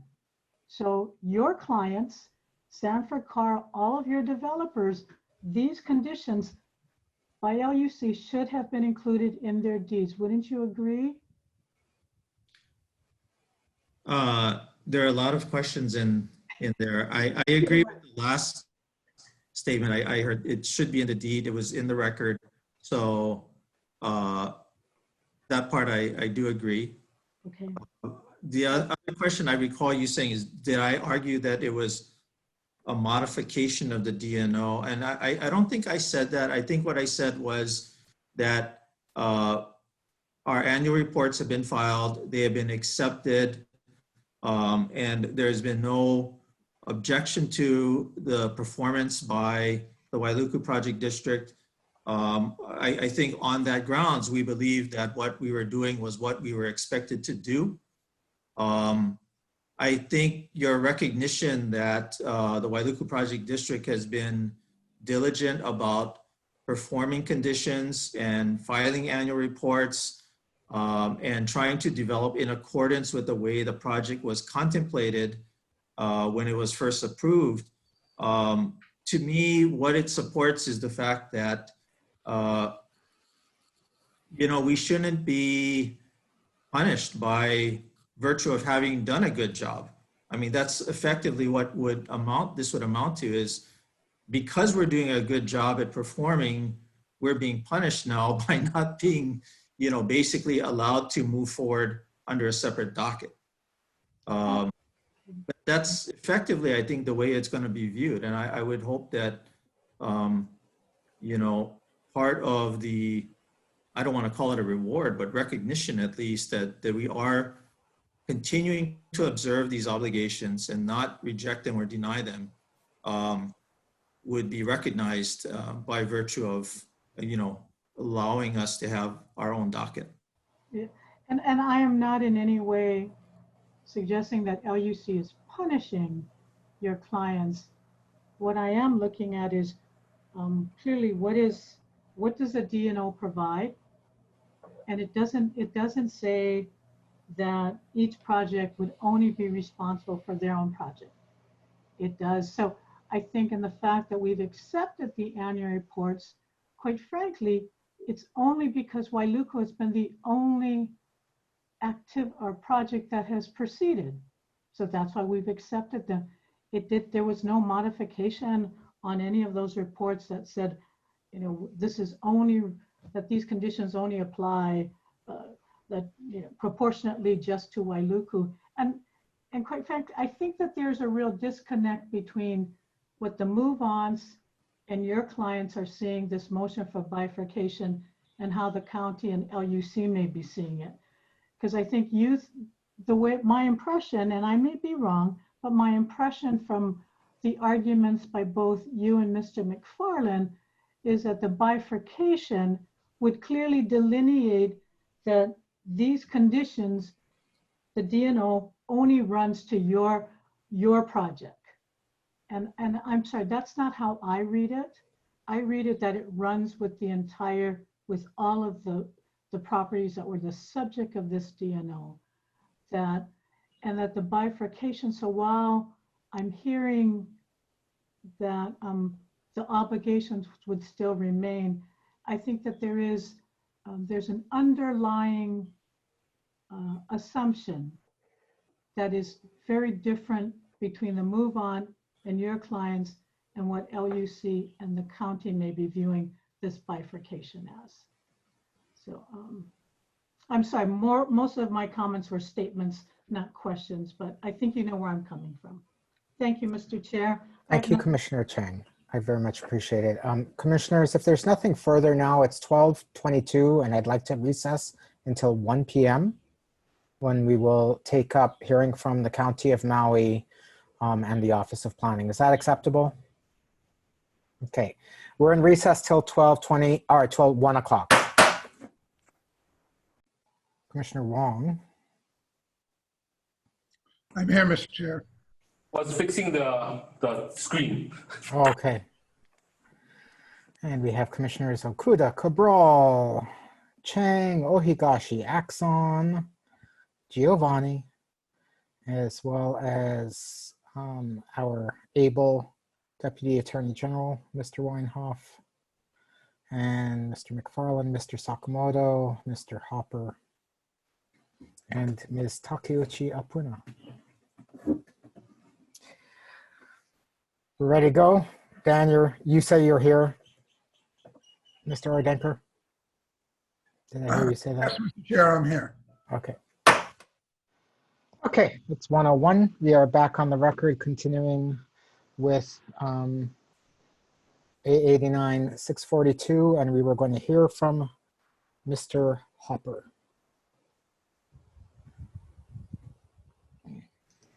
Thank you, Mr. Chair and members of the commission. We also thank you for the questions that you asked already. It's clear that you have, I think, some of the same questions that we had with this process. There's not a very clear bifurcation process set forth. There's not anything where you can look at the rules and see what an approval of a bifurcated motion would look like. We do understand from time to time projects get sold or portions of projects get sold, which is the real issue here. And the commission and the county as commission's enforcement body are kind of left to sort those out. And that was sort of the crux of our request for deferral. To be clear, the motion is not, or our response is not requesting that you necessarily deny bifurcation in this docket. And there could be some benefits to bifurcation in this docket. We do note there's ongoing enforcement issues. Those we do believe could be dealt with after bifurcation possibly. However, the issue the county had was, and I think some of your questions brought this out, was what will result from the bifurcation? From the party statements, it appears that they believe that a bifurcation, meaning that each project district will have its own docket, will inherently mean that each project district will not be responsible for complying with representations or conditions in the DNO that are attributable to the other project district. And while that does sound like a good idea, because it's hard for a property owner who doesn't own another property to effectuate building a road or something else on that property, when we looked at the record and the filings, we didn't see a clear delineation of what would result from the bifurcation, meaning we didn't see any statement that would say these representations or these conditions apply only to the Pi'ihana district or the Kehalani district, and others would not. Even if it's a relatively basic statement set forth in a commission order or through a stipulation, particularly among the two owners, prior to the bifurcation being acted upon, I think that's what the county was looking for. So that's what we requested and suggested to you that you defer and obtain that information from the parties. When you look through the decision in order, there are a lot of references to conditions or representations. I wouldn't say a lot, but there are a fair number of occasions where it's clear that certain representations or improvements will apply only to Pi'ihana, and some will apply to the Oiluku Project District. The traffic improvements, for example, and the findings of fact, it discusses the improvements for each district. In cases like that, it may be possible to tell which conditions apply to whom. But our reading of this is that if you granted this bifurcation, we didn't really see much of a difference from how the conditions would be applied to the parties than prior to bifurcation. It does appear that counsel for both of the parties presume that they won't be jointly and severally responsible for the conditions, but we didn't see a real statement like that. We saw that there was a statement to that effect in the joinder filed by the Kealani property owners, but there wasn't real guidance for the commission as far as how it would enter an order to effectuate that, or any allocation among the representations. For example, all of the traffic improvements and how those representations would be allocated among the parties. If the commission's intention is to say, Kehalani and Pi'ihana, after bifurcation, you're not responsible for fulfilling conditions that apply to the other project district, well, why not say that and make clear how that would apply? And I don't know if it's a statement of saying in the DNO, if it's clear from the context that that condition only applies to one property over the other, then let's say that. But the county wasn't comfortable at this stage supporting bifurcation without something like that in the record. And we presumed the commission would also want something like that in the record to be clear. It also sounds like there may not be an interest in some of the commissioners of even bifurcating long-term, which is potentially a separate issue. The county's main concern was that there didn't appear to be enough information as of record to be comfortable supporting bifurcation at this time. The county also, there was some internal discussion among the department of how much information to include about the ongoing situation with the Pi'ihana Project District. We did feel that it was important to provide some information to the commission, such as the fact that the property consists of multiple lots. You're aware of the sales. You may not have been aware that a structure has been constructed that someone is living in, and that there have been other structures constructed. And so the county sees these as problems, but there are also problems that may be dealt with after bifurcation by perhaps a continuing status conference from the original status conference that you had on the Pi'ihana. Well, at that time it was on the entire project but you've already had a status conference going over sort of the ongoing issues with Pi'ihana. So the county, again, would want to have additional clarification from the parties on who is responsible for which conditions, even if it's more comprehensive, saying that conditions that are clearly applicable to Pi'ihana will apply only to Pi'ihana. And if the commission is okay with that level of clarity, then the commission could set that forth in an order. But we wanted to have that clearly applicable. And frankly, we think that that's probably in the best interests of the parties. So there's not confusion after the bifurcation if that's granted, particularly for Kehalani, if they've got a project that it has had substantial commencement and the Pi'ihana side has not had substantial commencement, there may be interest in bifurcating in order to deal with that issue. Also, because there's different owners, as we said before, it may be difficult for one owner to effectuate conditions on property it doesn't own. But again, I think we read this the same way as the commission. The sale itself doesn't create that separation. And there does need to be some sort of recognition by the commission that there's a separation of responsibility for the conditions. And I think without that, that issue is a bit unclear to us. We can remain to answer questions. And again, we do believe that the ongoing issues with the Pi'ihana project area is something that could be dealt with at a status conference and not necessarily as part of the motion to bifurcate. I wanted to note that and ensure that if you do grant the bifurcation motion, that you condition it to require those items. In addition to those, the ongoing discussion related to the financial ability of that project owner to effectuate the project should be part of that. And the county, finally, we note our concern with the project that if a project's going to be sold to multiple smaller owners, it frankly becomes less likely that the project itself will be able to comply with the comprehensive conditions that are normally intended for a master developer. The only other thing we wanted to mention, there was a discussion about the extension of Imikala Street to Pi'ihana Road. I believe that involves the bridge. There's a condition on the project that deals with traffic improvements and says the parties shall provide their pro rata share of traffic improvements. There's also a finding of fact on page 31 of the decision and order that talks about the traffic consultant for the project. This is in the 1989 DNO. It talks about the recommended improvements by the traffic consultant at the time. And one of them states, as an alternate path for district traffic, Imikala Street be extended to Pi'ihana Road. Now, we do acknowledge there's a county condition that's more specific to that requirement. I wanted to note that that was something before the Land Use Commission. Again, if that's totally in control of the Pi'ihana district, let's make that clear. But we did believe that that was represented as a proposed improvement by the developer. Perhaps the landowners have a different take on those issues, but that along with a variety of other conditions would we do believe it can be difficult to separate the representations from the conditions, but we believe the condition talking about the representations made and substantial compliance with them, as well as the traffic condition, would cover the representations in the findings of fact that include some of these traffic improvements. So again, the county reiterates that it does not ultimately oppose the idea of bifurcation due to the change in ownership and that may be appropriate. But at this time, we do recommend to the commission that it obtain that additional information before taking action. And that's all we have. Thank you, Mr. Hopper.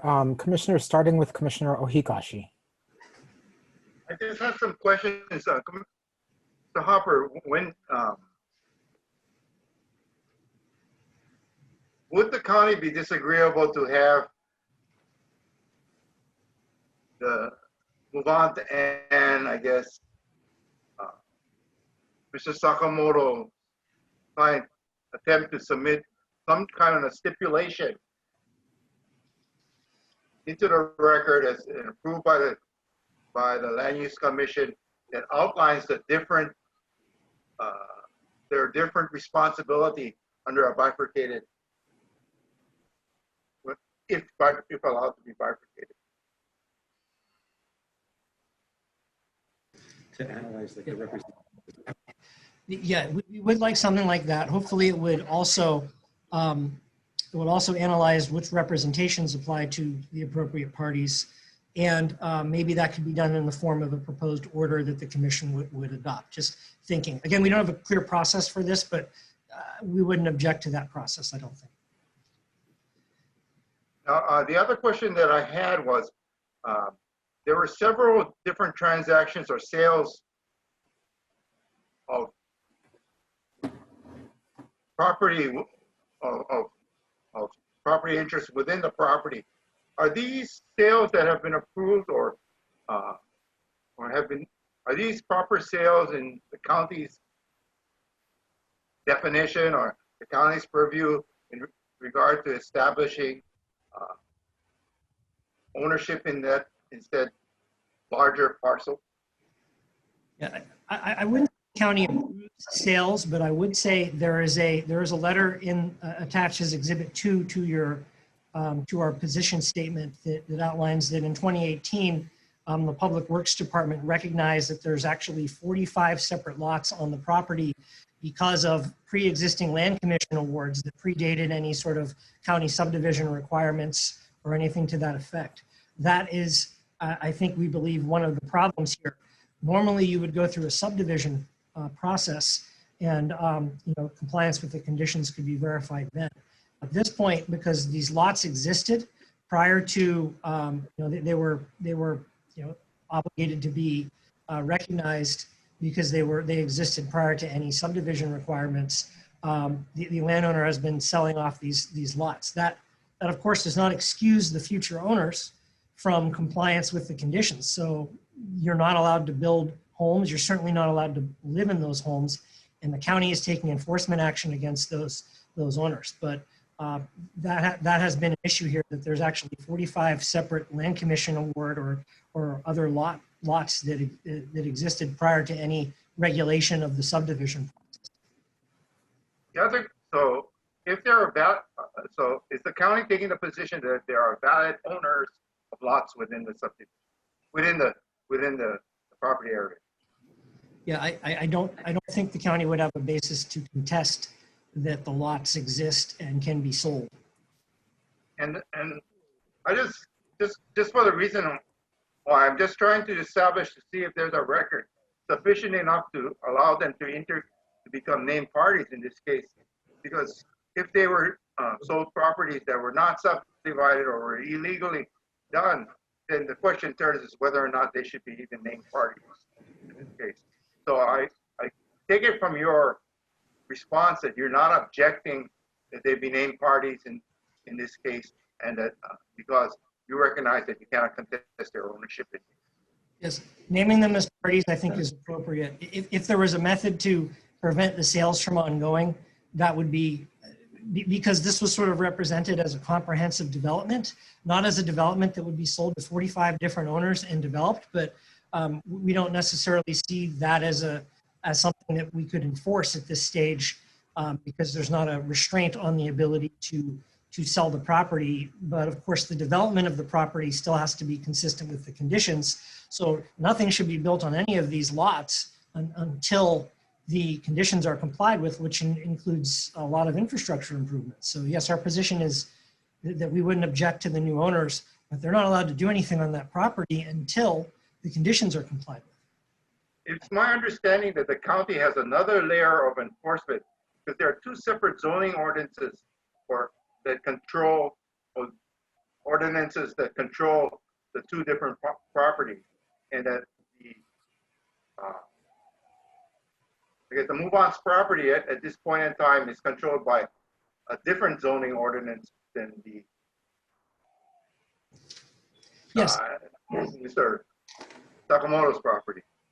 Yes, that's correct. There are separate project district ordinances for the different properties, and they have different conditions on them. Those are a little easier from the county side to sort out than the DNO, which is currently still recorded on the master approval, which includes all of the land. Would a stipulation in the bifurcation of these, in relation to a bifurcation of these two properties, would include the recognition that each of the properties are governed by different zoning ordinances and shall comply with the terms and conditions of those ordinances? I don't think it's required, because those are recorded on those properties, so they would apply separately. But that could be something that's stated in the documents. Would that give you more comfort in terms of determining who has responsibility for what? Well, as for the zoning conditions, I think we're pretty clear on who has responsibility for what. It's just that these land use commission conditions, that's the issue that's up in the air for us. As far as the zoning conditions, and I have the deputy director here, I think that we're relatively comfortable with who is responsible, meaning that the Kehalani owners, because the Pi'ihana conditions wouldn't be recorded on land owned by on the Kehalani parcel, and the conditions on the Kehalani, the Wailuku Project District, wouldn't be recorded on the Pi'ihana Project District. Therefore, I do not believe there's a problem with confusion as to those conditions.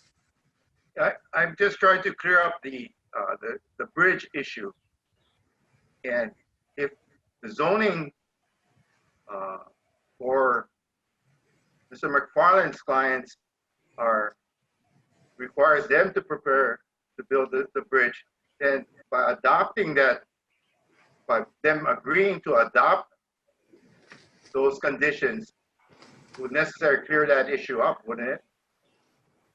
Well, we would still request, I think we'd still request it in whatever the commission decides, that it make clear, to the extent that's a representation they made, which party that applies to. And that's true of all of the representations and conditions. And again, I think that's to the protection of the Kehalani owners. So they're clear that they don't have to comply with anything that applies to Pi'ihana. So some sort of statement to that effect that the commission adopts, I would think would give comfort to the parties that they're not on the hook for each other's conditions. Yeah, and I'm just trying to figure out a way forward without having a hearing to determine which conditions should apply to which property. It would appear that we're kind of stuck, that if we're going to divvy up conditions and apply it, that is not only, it seems to me, more substantive than what Mr. Sakamoto has indicated, and would require us to hearing. I'm just trying to circumvent any issue of substance in having them stipulate and agree to how it's going to work, and we adopt it in the bifurcation order, and they agree to have it adopted. Point taken. Yeah, I do think that stipulation would be, or something to be done outside of the commission and then proposed to the commission, would be a good way of starting that process, or something filed by the Kehalani owners, or that would go over who's asked to do what. Is the County of Maui a party? This matter? I think since we were a party to the original docket, we've been, this is if this is a continuation of the same docket, I imagine we would be continuing to be a party, yes. So wouldn't it be a good idea that any stipulation include the County of Maui's input? I think that would make sense, and OP could be involved as well. But I do think the starting point's got to be between the owners, who's okay with what, and to the extent they're not, have that proposed. And we're not trying to necessarily make extra work for everybody, but we think doing this now will make more sense than trying to figure it out afterwards. I understand. I'm just trying to make less work for me. Thank you. Thank you, Commissioner Ohigashi. Commissioner Okuda. Thank you, Mr. Chair. And I totally agree with Commissioner Ohigashi that I personally want less work. So in line with my wanting to have less work, Mr. Hopper, can I ask you two questions? One is that if the Land Use Commission were to agree with the county's request for deferral, how much time would you want for the deferral? And number two, what do you anticipate, or what do you think would be the most productive things to take place during this time of deferral? So if I can ask you those two questions. Number one, how much time if the Land Use Commission were to grant your request for deferral? And number two, what do you want everybody to do during that period of time to make the deferral period productive, so Commissioner Ohigashi and I can do less work or no work?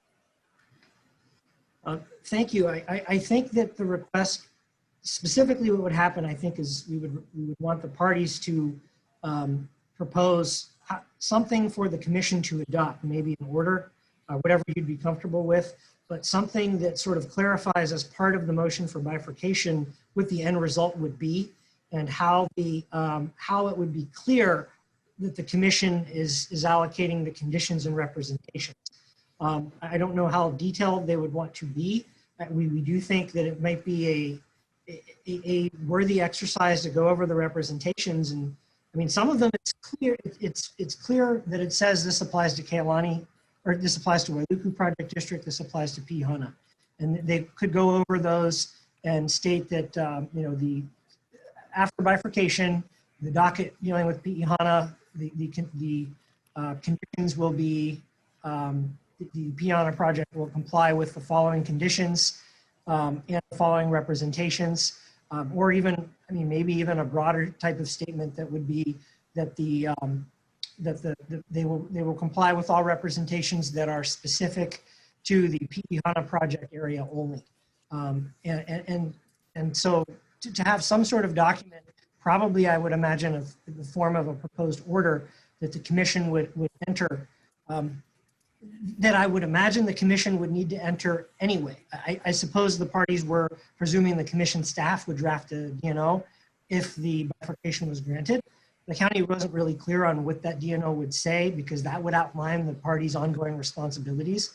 And I think, you know, make clear what the move-ons want. If it's to be clear that they're not responsible for any conditions or representations that apply only to land they don't own, then say that, specify what those are, whether you have to do it on a list or a more general statement, and propose that to the commission. And I think the parties can be available to look at that and see if that's acceptable. Hopefully the commission will have that in front of them and be able to move forward, you know, based on that. And that's the best that I can think of. Again, this is something I would have honestly hoped was done and thought of in advance of asking for the bifurcation, because this will affect the rights of the owners. And it does appear that the owners thought something different than the commission thought. So having that clarified, I think is important. Okay, and you know, my intention is not to pass the buck to you, Mr. Hopper, or the very competent people at the County of Maui, but would it be acceptable for you and the county that whatever the two petitioners agree upon or stipulate, that they also seek, since I do agree that the County of Maui is a party, and I believe OP may also be, that the parties or the petitioners also seek the approval of the County of Maui and the Office of Planning. In other words, that, you know, at least you be given the opportunity to weigh in and possibly either agree or disagree or give your input as, frankly, the guardians of the County of Maui. I think we wouldn't have a problem with reviewing, and if we, you know, disagree with something, we could have a separate filing, or if we've got guidance, maybe we can help with that. But yeah, I don't think we would have, this to me seems similar to when there's a district boundary amendment and a proposed order is circulated. Maybe that's the process that we would use. So I don't think we would object to that, with the opportunity to review and then and provide the commission input. Yeah, the county's filing raised a number of issues, which I won't go over, of course, which in my view seems significant. Do you think it would be helpful to the resolution of this current situation if, for example, the affected petitioner would sit down and meet with you or the appropriate representatives of the County of Maui and try to address the concerns the county has? Is that helpful, or do you think that's just not going to be helpful in this case? I think we are going through an enforcement process, not just with the LUC conditions, that's one part of it, but with a variety of other issues on the property. I think that's an ongoing process.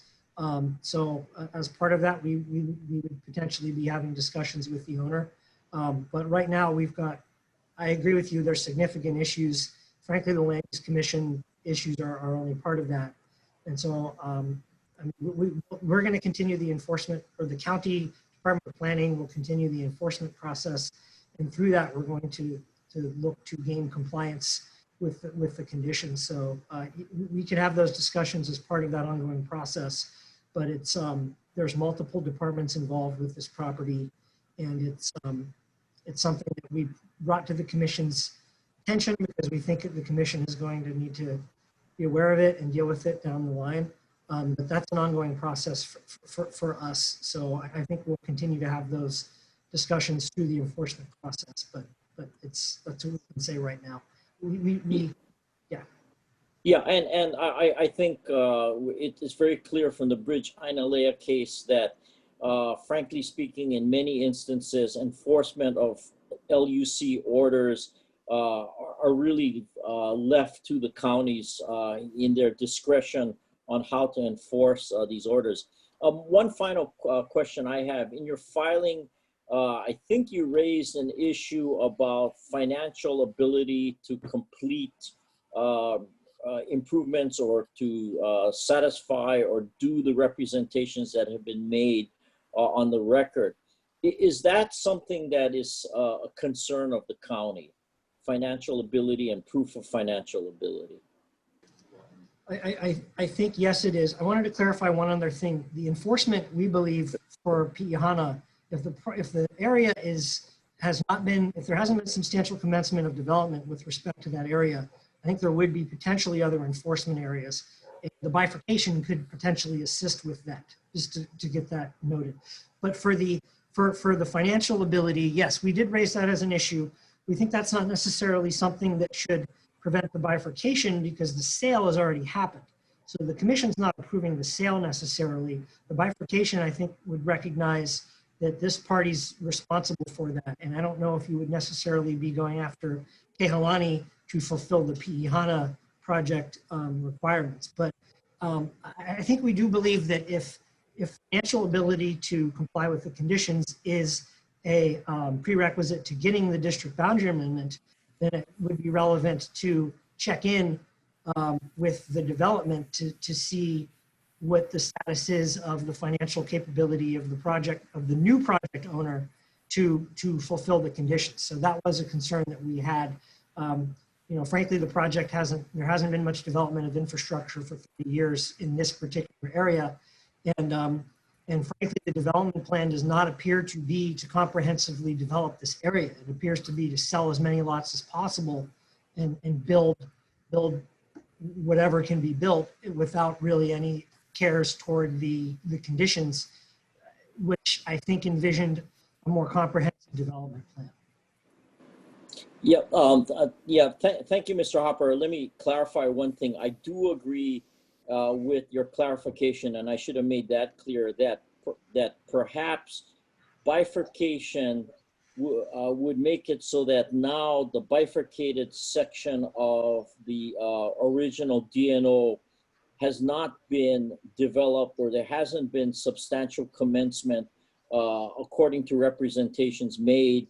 And so the Land Use Commission may have, with respect to that portion, the power to revert back to the original land use designation, while if there wasn't bifurcation, because there's substantial commencement, at least on, you know, portions of the property, there wouldn't be the ability to revert. So I do recognize the fact that for enforcement, perhaps bifurcation might allow greater enforcement by the Land Use Commission. But in any event, my question was just dealing with the points you raised about deferral, and I appreciate your explanation and clarification. Thank you, Mr. Chair. No further questions.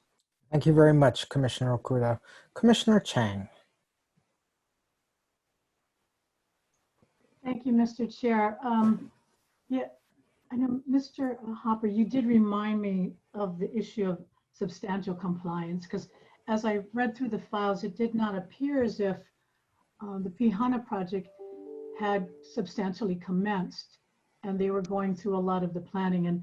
And as counsel, as Mr. Sakamoto mentioned, I mean, his client should have been punished for the good work that they've done, and they have actually completed a substantial portion, if not all, of their project. So in your opinion, with the bifurcation, would that enable the Land Use Commission to separately review the Pi'ihana parcel and revert, since there's not been substantial compliance? I don't want to get too much into the details of the ongoing enforcement issue and the action to be taken. I think that there should be a hearing for that and an opportunity. Generally speaking, I do think that that's a potential action the commission has on lands that have not been substantially commenced, where development hasn't been substantially commenced. And post bifurcation, I think the intent is to look at the project separately. And you know, if one has not been substantially commenced and the other has, you may be able to have remedies with respect to one parcel that you don't have with the other. But we still, again, think it's essential that in that bifurcation process, there be some type of decision by the commission, hopefully that the parties are agreeable to, that sets forth their respective responsibilities. Inherently, I don't think there's a disagreement between the parties of who's going to be responsible for what in theory, but I don't know if they've sat down and thought of, okay, here's the things that we have to do, here's the things we don't have to do, and set that forth in a document. No, I appreciate that. And I'm not, and I had intended to ask Mr. McFarland this question, and I'm hoping I still do have an opportunity. I don't know if Mr. McFarland, when he filed this motion, considered the potential that the Land Use Commission, under the bifurcation, could revert that portion of the property. So I will ask him that question later. The question I have for the county, Mr. Hopper, is when I look at the DNO, there are specific provisions about drainage and erosion control. That's number 3. Number 4 being water. Based upon the county ordinances and regulations, can those be separated? Can those conditions be separated so that both Pihana and Wailuku could clearly differentiate what would be applicable to each of them, keeping that condition? Yes, we think similar to traffic improvements that they can be independently assessed. Again, there's 2 project districts, so on the county zoning level, they're separated out pretty well here. The conditions are general in the conditions themselves, but the findings of fact get more specific, in some cases even separating them by project district. And I mean, the county has already gone through the approval process with a lot of the Kehalani parcels, so it has separately looked at those approvals, separately. I think it's similar to maybe a project being done in phases where it says, okay, we want to subdivide and build this portion of this project district. You have to be in compliance with everything, including drainage. And so the drainage is going to look at that, and the LUC condition will apply to the extent that that project is seeking approval. So that would be maybe an example of a condition that would state, you would change that to, I don't necessarily change it, but to clarify that this condition shall apply for the Wailuku project district for all development in that project district, and with respect to Pihana, the improvements required that are considered necessary for the projects being built on that side, that project would be complied with. The only potential issue would be is if there's some area where there's a joint responsibility contemplated in the original DNO. And I don't think we can immediately identify anything like that. I mean, we would hope that everything can be separated out by project district, to make clear that this condition applies to the extent the development is being done in Kehalani and doesn't make Kehalani responsible for the other project district. But yes, generally, I think these are looked at similar to maybe phases where when the development is proposed, the county would look at the drainage plan for that particular area. The conditions themselves don't say that, so that's why it's not obvious to start with. I have no further questions, and I really appreciate the county's analysis and their filing papers, as it really helped to address, I think, many of the issues I had. So thank you very much for the county's work. Thank you, Mr. Chair. Thank you very much, Commissioner Chang. Commissioner Ohigashi. Mr. Hopper, I just wanted to tell you that I think that the county was the only party asking for a deferral in the filing papers, and that's why I hope that the county would take leadership in determining what actual conditions that they would like to see with regard to how the division should take place. It will give Mr. Sakamoto and Mr. McFarland great opportunity to look at to satisfy your concerns and the concerns that you've written in your position statement.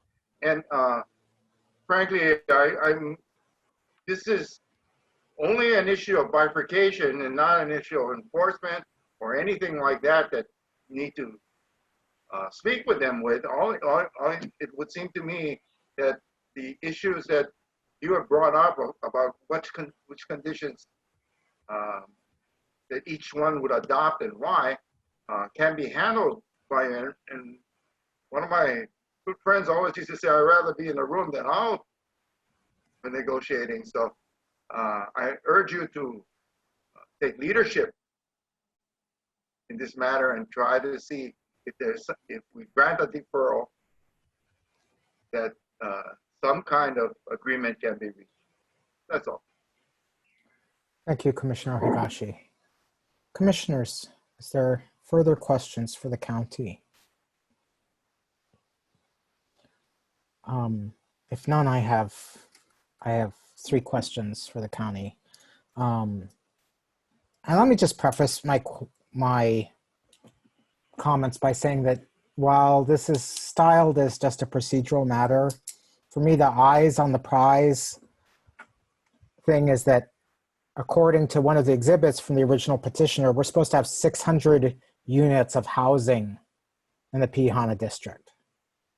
And I don't think anybody's standing up and saying, yeah, we don't need more housing, including affordable housing on Maui. So we're here in part to ensure that these key representations and conditions are followed through with. Mr. Hopper, do you know off the top of your head whether all the affordable housing conditions for the Kehalani portion of this project have been satisfied?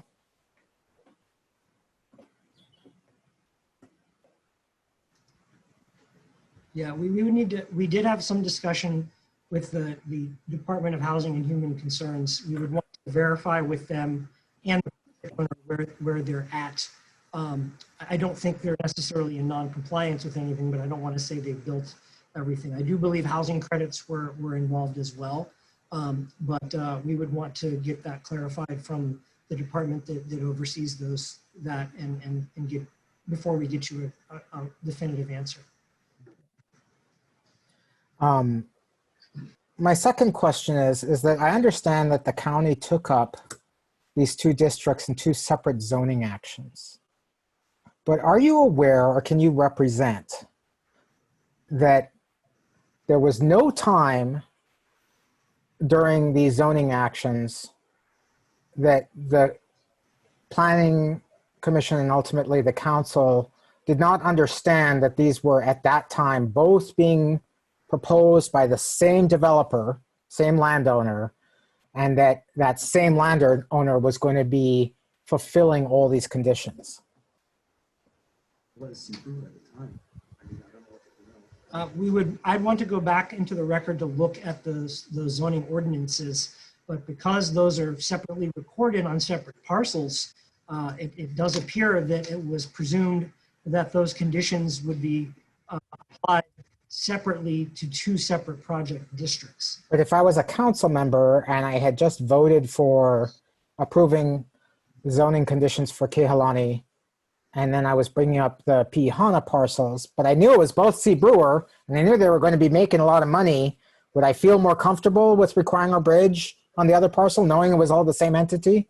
Or was there really clear in the record a statement that says, no, these are just absolutely separate and we're not expecting any of the revenue or any of the support from Kehalani to go towards fulfilling the conditions? I think I understand what you're getting at. Again, I can't, you could go back in the minutes and look at what was discussed at the county zoning level. That may be something, you know, to look at. We can't speak to what the filings are and what's recorded on those properties. And your point, I think may be more applicable to, I think there's cases where projects have had different portions of them, of the same project that's contiguous, sold off to different owners that have unified conditions. That's a little bit more iffy than in this case where there are 2 separate parcels of land. But I don't want to represent that there was not I would seek that representation because in my mind, part of the original representations in this docket were that to follow through, you were going to get zoning after the LUC entitlement. And so that in that degree, the zoning conditions, while they are applying to different parcels, if they were at all approved in a way or in a manner that they were connected by representations at the county level, I want to know it. The last question I have, and this goes to the representation from Mr. Sakamoto. Condition 15 of the LUC conditions, and I'll read it for everybody's benefit. It says the commission may fully or partially release these conditions as to all or any portion of the property upon timely motion and upon the provision of adequate assurance of the satisfaction of these conditions by the petitioner. Mr. Hopper, you represented that you thoroughly reviewed the record in these matters. Are you aware of any party coming forward to this point under condition 15 to try and release some of the conditions in relationship to some of the property? I'm not. Thank you very much. I'm not either. Is there anything further, commissioners? Okay. Office of Planning, it's your floor. Thank you, Chair. So in its filed response to petitioner's motion, OP recommended approval of the proposed bifurcation of docket number A89642.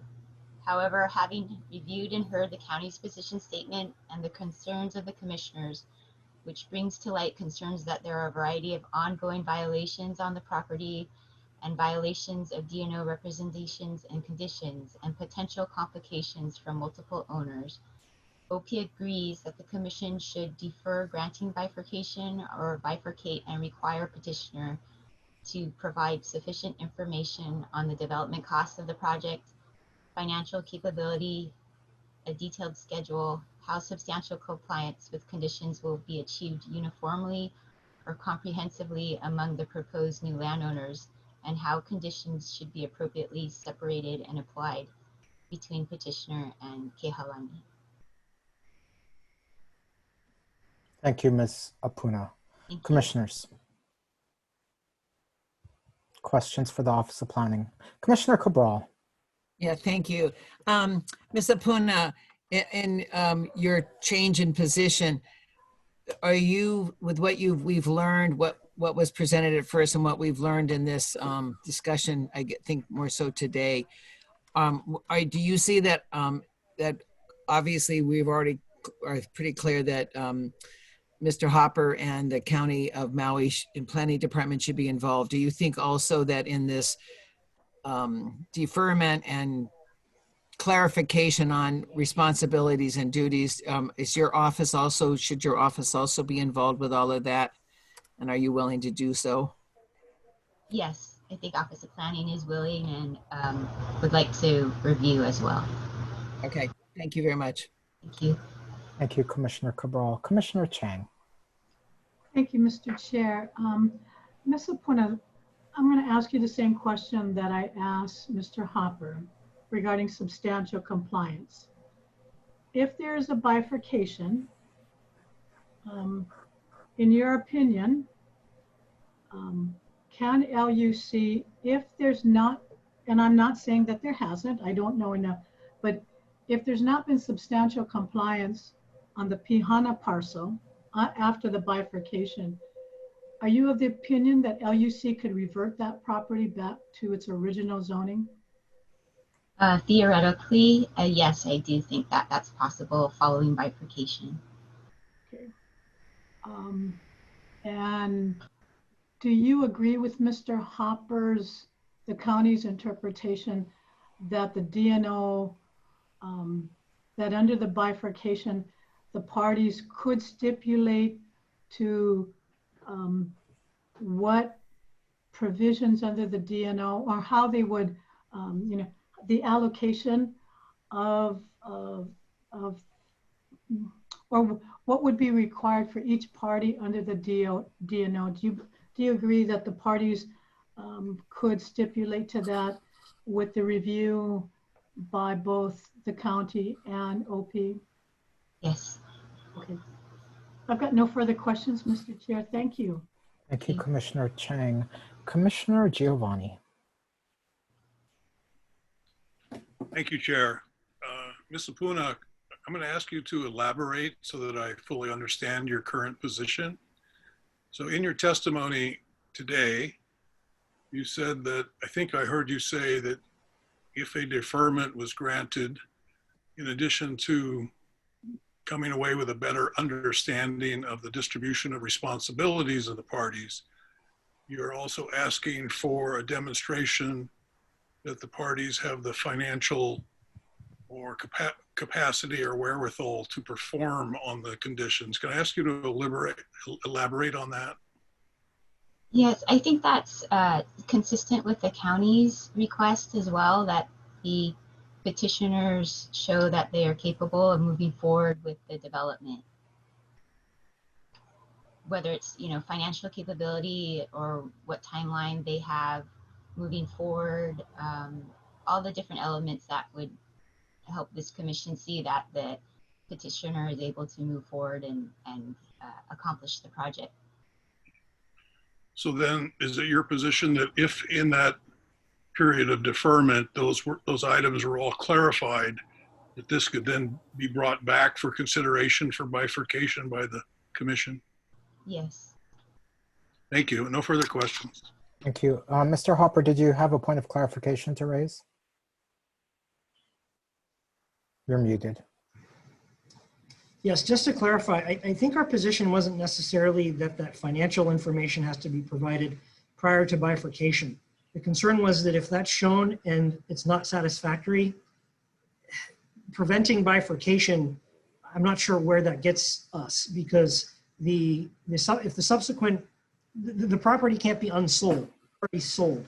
Our suggestion was to, if you decide to bifurcate, to hold hearings to determine the financial capability, and if it's not there, then you could take enforcement action against the owner. But doing it before bifurcation, and then denying the bifurcation because of their inability to develop the project, doesn't unsell the property. They still own the property, and Kehalani is still linked to that same docket, and I'm not sure where that gets the commission. Again, this is up to the commission, and if they think it's a good idea to have to require it beforehand, then that's fine. But our motion, I think our document stated that should be provided within 6 months of the bifurcation, or a sooner time if you think that should be done, should be provided, could be provided after bifurcation, just because lack of financial ability for the PEHANA project, we don't think that should necessarily prohibit the bifurcation if it's otherwise. Thank you, Mr. Hopper. Commissioners, questions for the Office of Planning?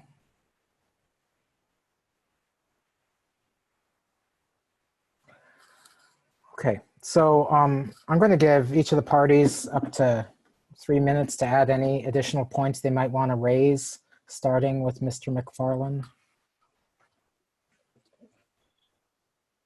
I apologize for the speaker not working. I've done my trial runs and it's worked every time, including this morning. But anyway, I'll speak up.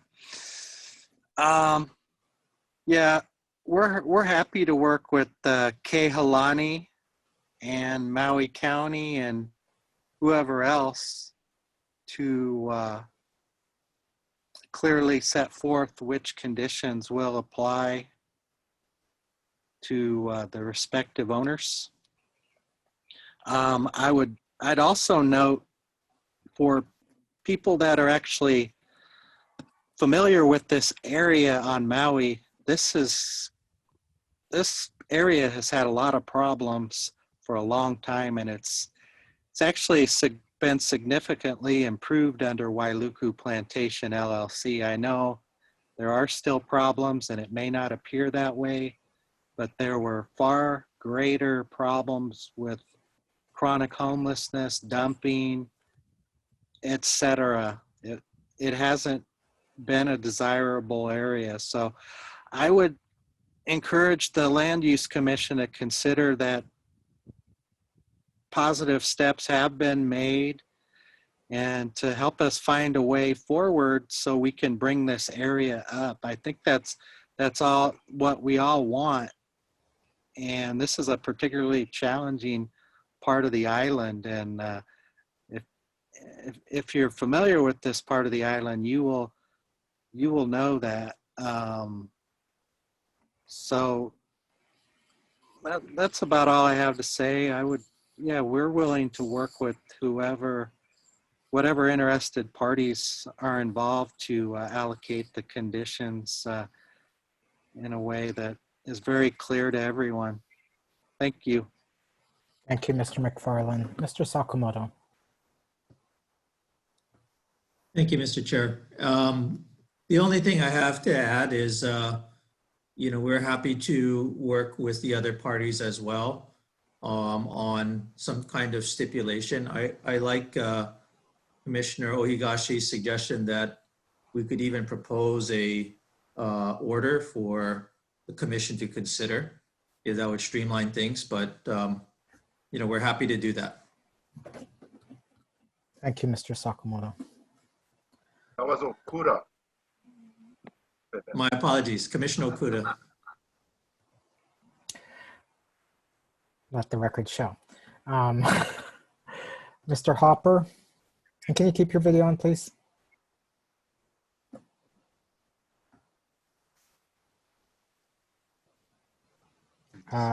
Yes, video is on. Sorry, I wanted to not take up the room on the panel while others were speaking, but we're on. So you have 3 minutes if you want to add anything. Oh, I think we've made our position clear, and it sounds like there's not necessarily an objection from parties, so hopefully we can make some progress. Thank you very much. Okay, Ms. Apuna. Oki has nothing further to add. Okay. Commissioners, any final questions? Commissioner Cabral. Mr. Hopper, I think this question could go to you, Mr. Hopper, Mr. Maskman, Mr. County Maui. Question: how much time do you folks think you would need to work out the organize and work out the plan to be able to determine which property is going to take what action? How much time of a deferment would you need? I think we would request that the landowners draft that. So I think that timetable would depend on when we would have that. Maybe the county would like a couple of weeks to look at it. Well, so I don't know what a reasonable timetable is for that, but it's going to depend on the when we get the documents, the proposal drafted from the landowners. But we think that's the appropriate starting point, because that's the developers should hopefully have an idea of what they are required to do and what they're not required to do, and share that with everybody, and we can review that. But again, a lot of this was for the commission, so the commission could be clear on what's going to happen, and we would help enforce that if the commission was okay with how those were allocated. So as far as specific timing, I'm not sure. It depends on when we would get the proposals from the developers. Okay, thank you. Anything further, commissioners, questions? Mr. Chair? Commissioner Wong. Did we want to work with the executive officer or the staff on a timeline for this with the parties? Well, so, okay, so procedurally, we don't have a motion. Well, we have a motion from Wailuku Plantation LLC before us. We don't have a motion made by one of the parties. If the inclination, or at least your individual inclination, is to go where this discussion is going and saying what kind of time might be needed, you could direct a question to Mr. Ordenker. Yeah, if you don't mind, Mr. Chair, if I can. Yeah, please. Mr. Ordenker, can you give us some sort of timeline? Because I know we have certain vacant dates in the future. So because I figure, well, that's what we're moving to, but I'm not unsure because, we want to try and get this over with and make sure that everyone has enough time during this pandemic. Well, Commissioner Wong, I would prefer that the parties tell us what kind of a timeline they anticipate. And I think part of that is what we're going to request them to do. The reason that I say I prefer that the parties set the timeline is that, as you say, with this pandemic on, it's going to take some discussion between all four of the parties to work out what a proposal would be. And then we would have to have time to post a hearing notice and schedule the hearing. So, I mean, we've got a couple of open dates, completely open dates, two, in fact, between now and the end of the year, but we also have some other dates, assuming that we can continue to do Zoom meetings, that we could utilize between now and the end of the year. Some of the matters that we have in front of us on some of the dates that I mentioned are minor matters that could be handled in a few hours, and then we could take this matter up afterwards. I don't think that staff should drive this in terms of timelines. I think that should be up to the parties. Okay, so Mr. Chair, do you want to ask the other parties or do you want me to? You could go ahead and ask the other parties. Okay. Commissioner Wong. Thank you, Chair. Sorry. Mr. McFarland, how long would you need to take to work on this item? Like a month to 1 day? Give us some timelines that is reasonable that you have to work with other parties on. I would estimate 60 to 90 days. That's my guesstimate. But I'm available to start this afternoon or tomorrow. I'm willing to work on it anytime. Thank you. Mr. Sakamoto. Thank you, Commissioner Wong. I think that, if we had 30 days to come up with a draft and then circulate it to the parties and give them an opportunity to review and comment on it, that should probably be adequate. That's my view. Thank you. County of Maui. Now we always ask for more time. So 20, no, just joking. No. 30 days would be I think would be adequate, with the understanding that if the parties haven't reached an agreement, they could separately file something with the commission explaining their concerns. And that I don't know if the commission can say, okay, if 30 days hasn't happened, we can defer additional time by the chair's authority. I think 30 should be adequate, though. Hey, Mr. Puna, OP. Yeah, I think 30 days is reasonable. I want to recognize Commissioners Ohigashi, then Giovanni.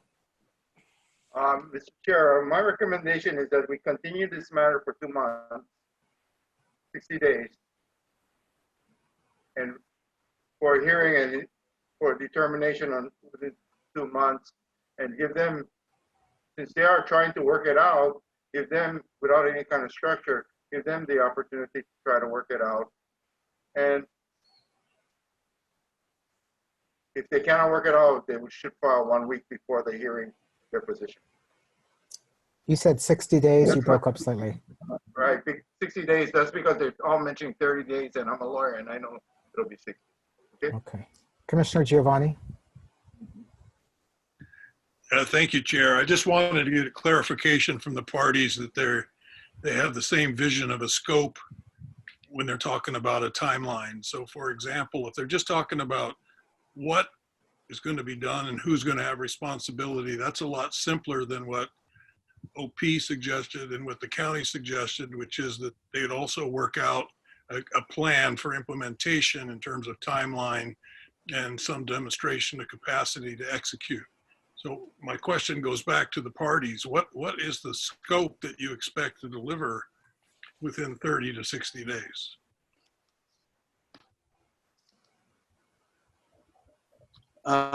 Commissioner Giovanni, the scope of what I was thinking of is to address the conditions and which parties would be responsible for that. That's the limit of my scope for that time period. Thank you.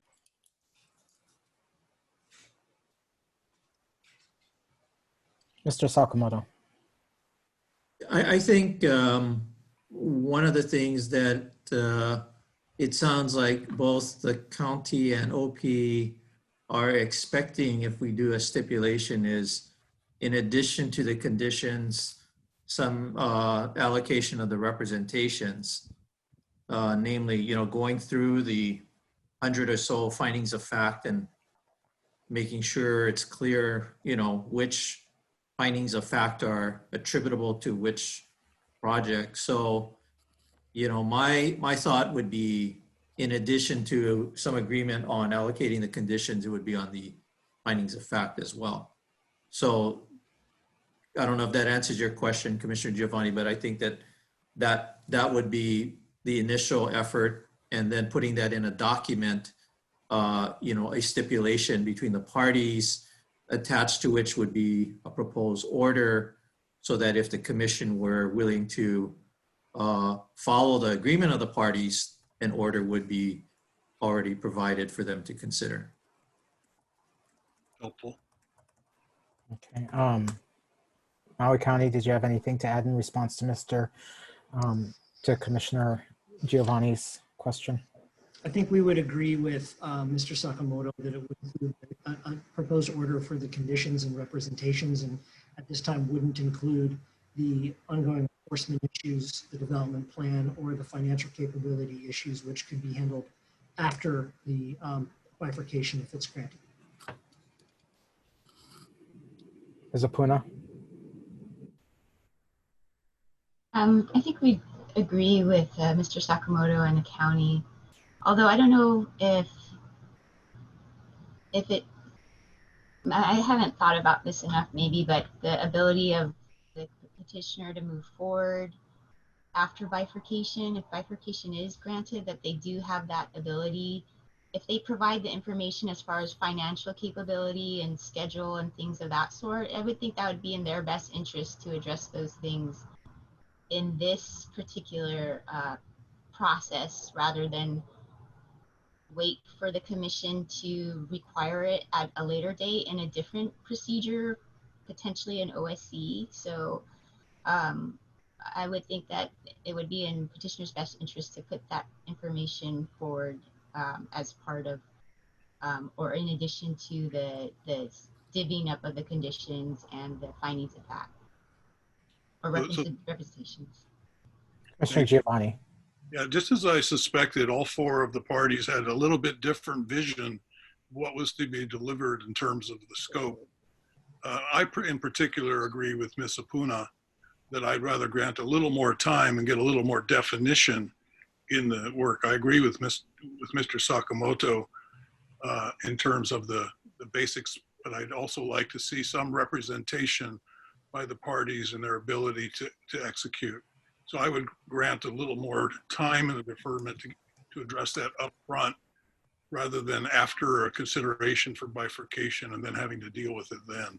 That's just my opinion. Thank you, Commissioner Giovanni. At this point in our proceedings, what I'd like to do is to ask for somebody to offer a motion for the commission's consideration. Now, we have before us a motion seeking a bifurcation, so we can actually deny or accept, or we could move to defer as well. Chair. Commissioner Wong. Yeah, I want to move to defer the bifurcation motion for 60 days with a hearing on November 21st with all the parties involved should submit all written documents or position statements by November 5th to everyone that's involved. And then we'll go from there. Would you be willing to add to authorize the chair to sign the order affecting this motion? Of course. Commissioner Cabral. I'd like to second that, but give it a friendly amendment that if all parties involved request additional time, that can be granted up to an additional 60 days if all parties involved with the matter agree. The Movant. Okay. Mr. Wong. Yeah, sure, Nancy. No problem. You mean at the discretion of the chair? Discretion of the chair, yes. Absolutely. So, okay, would you restate the motion just so our record is really clear, Mr. Wong? Okay, so I would like to move to defer this for 60 days with a hearing on November 21st, where all parties should submit all written documents or position statements by November 5th. And then the chair can sign the document order. With also the chair has the discretion to extend this for 60 days. If all parties agree to such a extension. And that's the motion you're willing to second, Ms. Cabral? Yes. Okay. We have a motion before us, folks. We are in discussion. Chair, Mr. Wong. Talk about my motion. It's just that it appears that most of the parties, after we talk to them, are in agreement that they want to work out something. Now, what is that something? We'll give it time. And as Commissioner Ohigashi says, since he is a lawyer, he knows sometimes there needs more time than less time. So that's why I did the motion. Thank you. Did you want to speak to it, Commissioner Cabral? Exactly. I'm happy that all parties are in agreement that they should be able to work it out, and I agree. But when you've got 4 different parties and they all actually have it's a box, they all have a different perspective to what's inside that box. So I think we need to have potentially the ability to have more time in the event between it getting more complicated or the fact that with COVID going on, it may not be so easy as to get together one afternoon and do, yours, mine, both, A or B or both, So I just wanted to have that extra time, but I think it's excellent that everybody's looking to work together. Thank you. Thank you, Commissioner Cabral. Commissioner Chang, followed by Commissioner Okuda. Thank you, Mr. Chair. Just a point of clarification on the amended motion, that the chair may sign the extension for an additional 30 days, but it's not to sign the stipulated order. It's just the extension, correct? That is correct. I'm being authorized to do, well, there's an order that has to effectuate this motion. So I'm being delegated the authority to sign that so that the parties can get a written order expressing what the commission has done today if the motion prevails. And then second of all, the ability if the parties all agree for an extension, but not the stipulated order. Very good. Thank you. Thank you very much, Commissioner Chang, for that clarification. Chair, Commissioner Okuda. Oh, I'm sorry. sorry, Commissioner, Mr. Ordenker. The 11/21 is actually a Saturday. I think we meant 11/19. If there's no objections from Mr. Wong or Ms. Cabral, we'll reflect that erroneous date. Yes. Okay. No objection. We won't require you to come in or Riley to come in on a Saturday during the pandemic. Commissioner Wong can. Thank you, Commissioner Axon. Commissioner Okuda. Thank you, Mr. Chair. Although it's not part of the main motion, I would urge the appropriate parties to provide the financial information, the timeline, and the other items suggested by Commissioner Giovanni. I personally have concerns on on those issues. And it probably would be in the interest of everyone if those issues are addressed earlier than later. Yeah, it's true we can issue an order to show cause possibly after bifurcation, but we might as well get to the points which seem to be of some concern. So I would urge everyone that even though it's not part of the main motion, that the information which Commissioner Giovanni suggested and listed also be provided ahead of the next meeting, because I believe that information is relevant and material in deciding how to proceed going forward in this matter. Thank you, Mr. Chair. Thank you. Commissioners, are there further, did you raise your hand again, Commissioner Chang? Yeah, I did. And thank you, Mr. Chair. I guess it was my only concern about having as a precondition to the bifurcation, the information regarding the move-on's financial capabilities. If that's a condition, then my fear is that we're going to have a situation where that it will not be it won't, in my mind, it won't be clean in the sense of in Mr. Sakamoto's clients, it's very clear that they have substantially complied with most of the conditions of the DNO. And if we wait for the bifurcation, or if we have the bifurcation done after we're satisfied that Mr. McFarland's clients have the ability, we may not be able to grant that motion. I mean, the bifurcation may hold up the ability to potentially revert the Pihana property. So in my view, I think it is a procedural matter, the bifurcation. The issues about financial abilities, to me, that's a substantive issue about whether they're able to proceed. So I'm not as wedded to having all of that information, but I think the parties will work it out and they will come forward with what necessarily has to be done. But I fear that it will become too confusing if we condition the bifurcation to having all of this information showing the ability of Mr. McFarland's clients to proceed, because to date, we haven't gotten it. And I think an additional 30 to 60 days, we may not get it either. So that's my only comment. Thank you, Commissioner Chang. Commissioner Okuda, followed by Commissioner Giovanni. Yeah, thank you. And to answer Commissioner Chang, my intention was not to have this information be a part of a precondition. I just viewed it as relevant information in helping me make a decision. And the amount of relevance, I'm not saying it's going to be of high relevance, low relevance. I think it's of some relevance. And I'm not, so I wasn't intending to imply that this information, whether it shows financial ability or lack of financial ability, really is going to be ultimately determinative of the final decision. It's just because the County of Maui raised or certain parties raised certain questions or issues. So I thought for a complete record, I would ask that, the appropriate parties submit the information. If they choose not to submit the information, I don't view it as a lack of a condition precedent, which would prevent granting or denying a bifurcation. So it's not intended to be determinative of anything. Thank you. Thank you. Commissioner Giovanni. So I concur with Commissioner Okuda.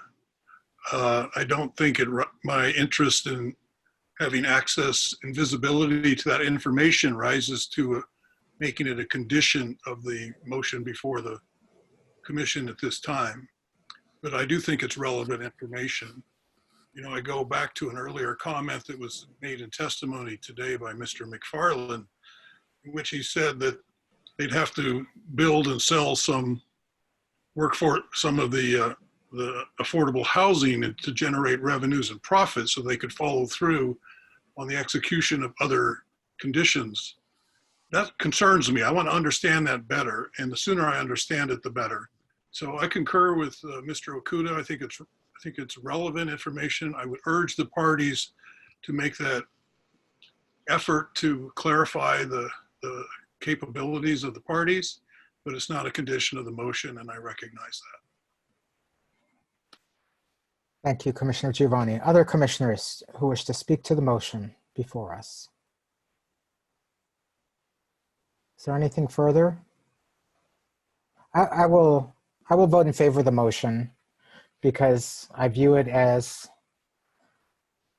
in this convoluted and screwed up docket, the possible pathway forward to getting, just to remind you all, 600 affordable units, 100% affordable in this Pilani section. 600 units that were supposed to be delivered. And I don't know if this is what opens up the pathway to the county enforcing against the current landowner and attaching all his assets and selling the properties to an affordable housing developer. I don't know how we're going to get there eventually, but at least this is part of the pathway there to fulfill our commitment, because clearly representations were made by C. Brewer, which has gone poof, that they would provide these units. And now all these other parties are holding that bag. It's our job to try and hold them to those representations. Anything further? If not, Mr. Oredinker, will you please poll the commission?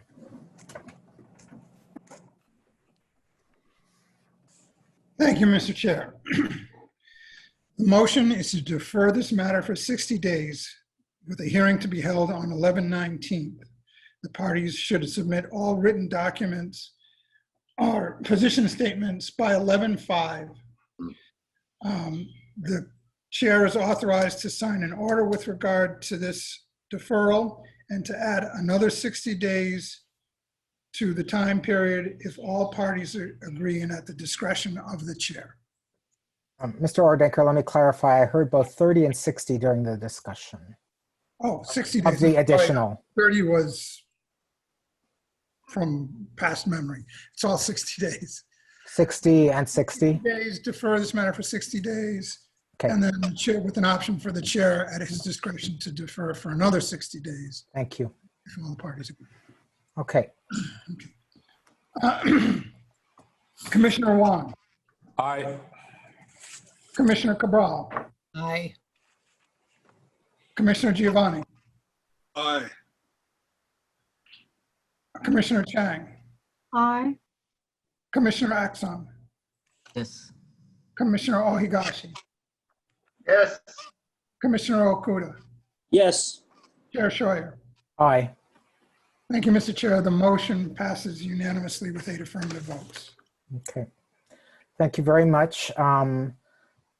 We have no further business for today. A written order will be forthcoming on the motion that we just took. I thank everybody for their patience this morning with our delays, and I declare that we're in a recess and we will reconvene tomorrow morning via Zoom at 9 a.m. Thank you. Okay.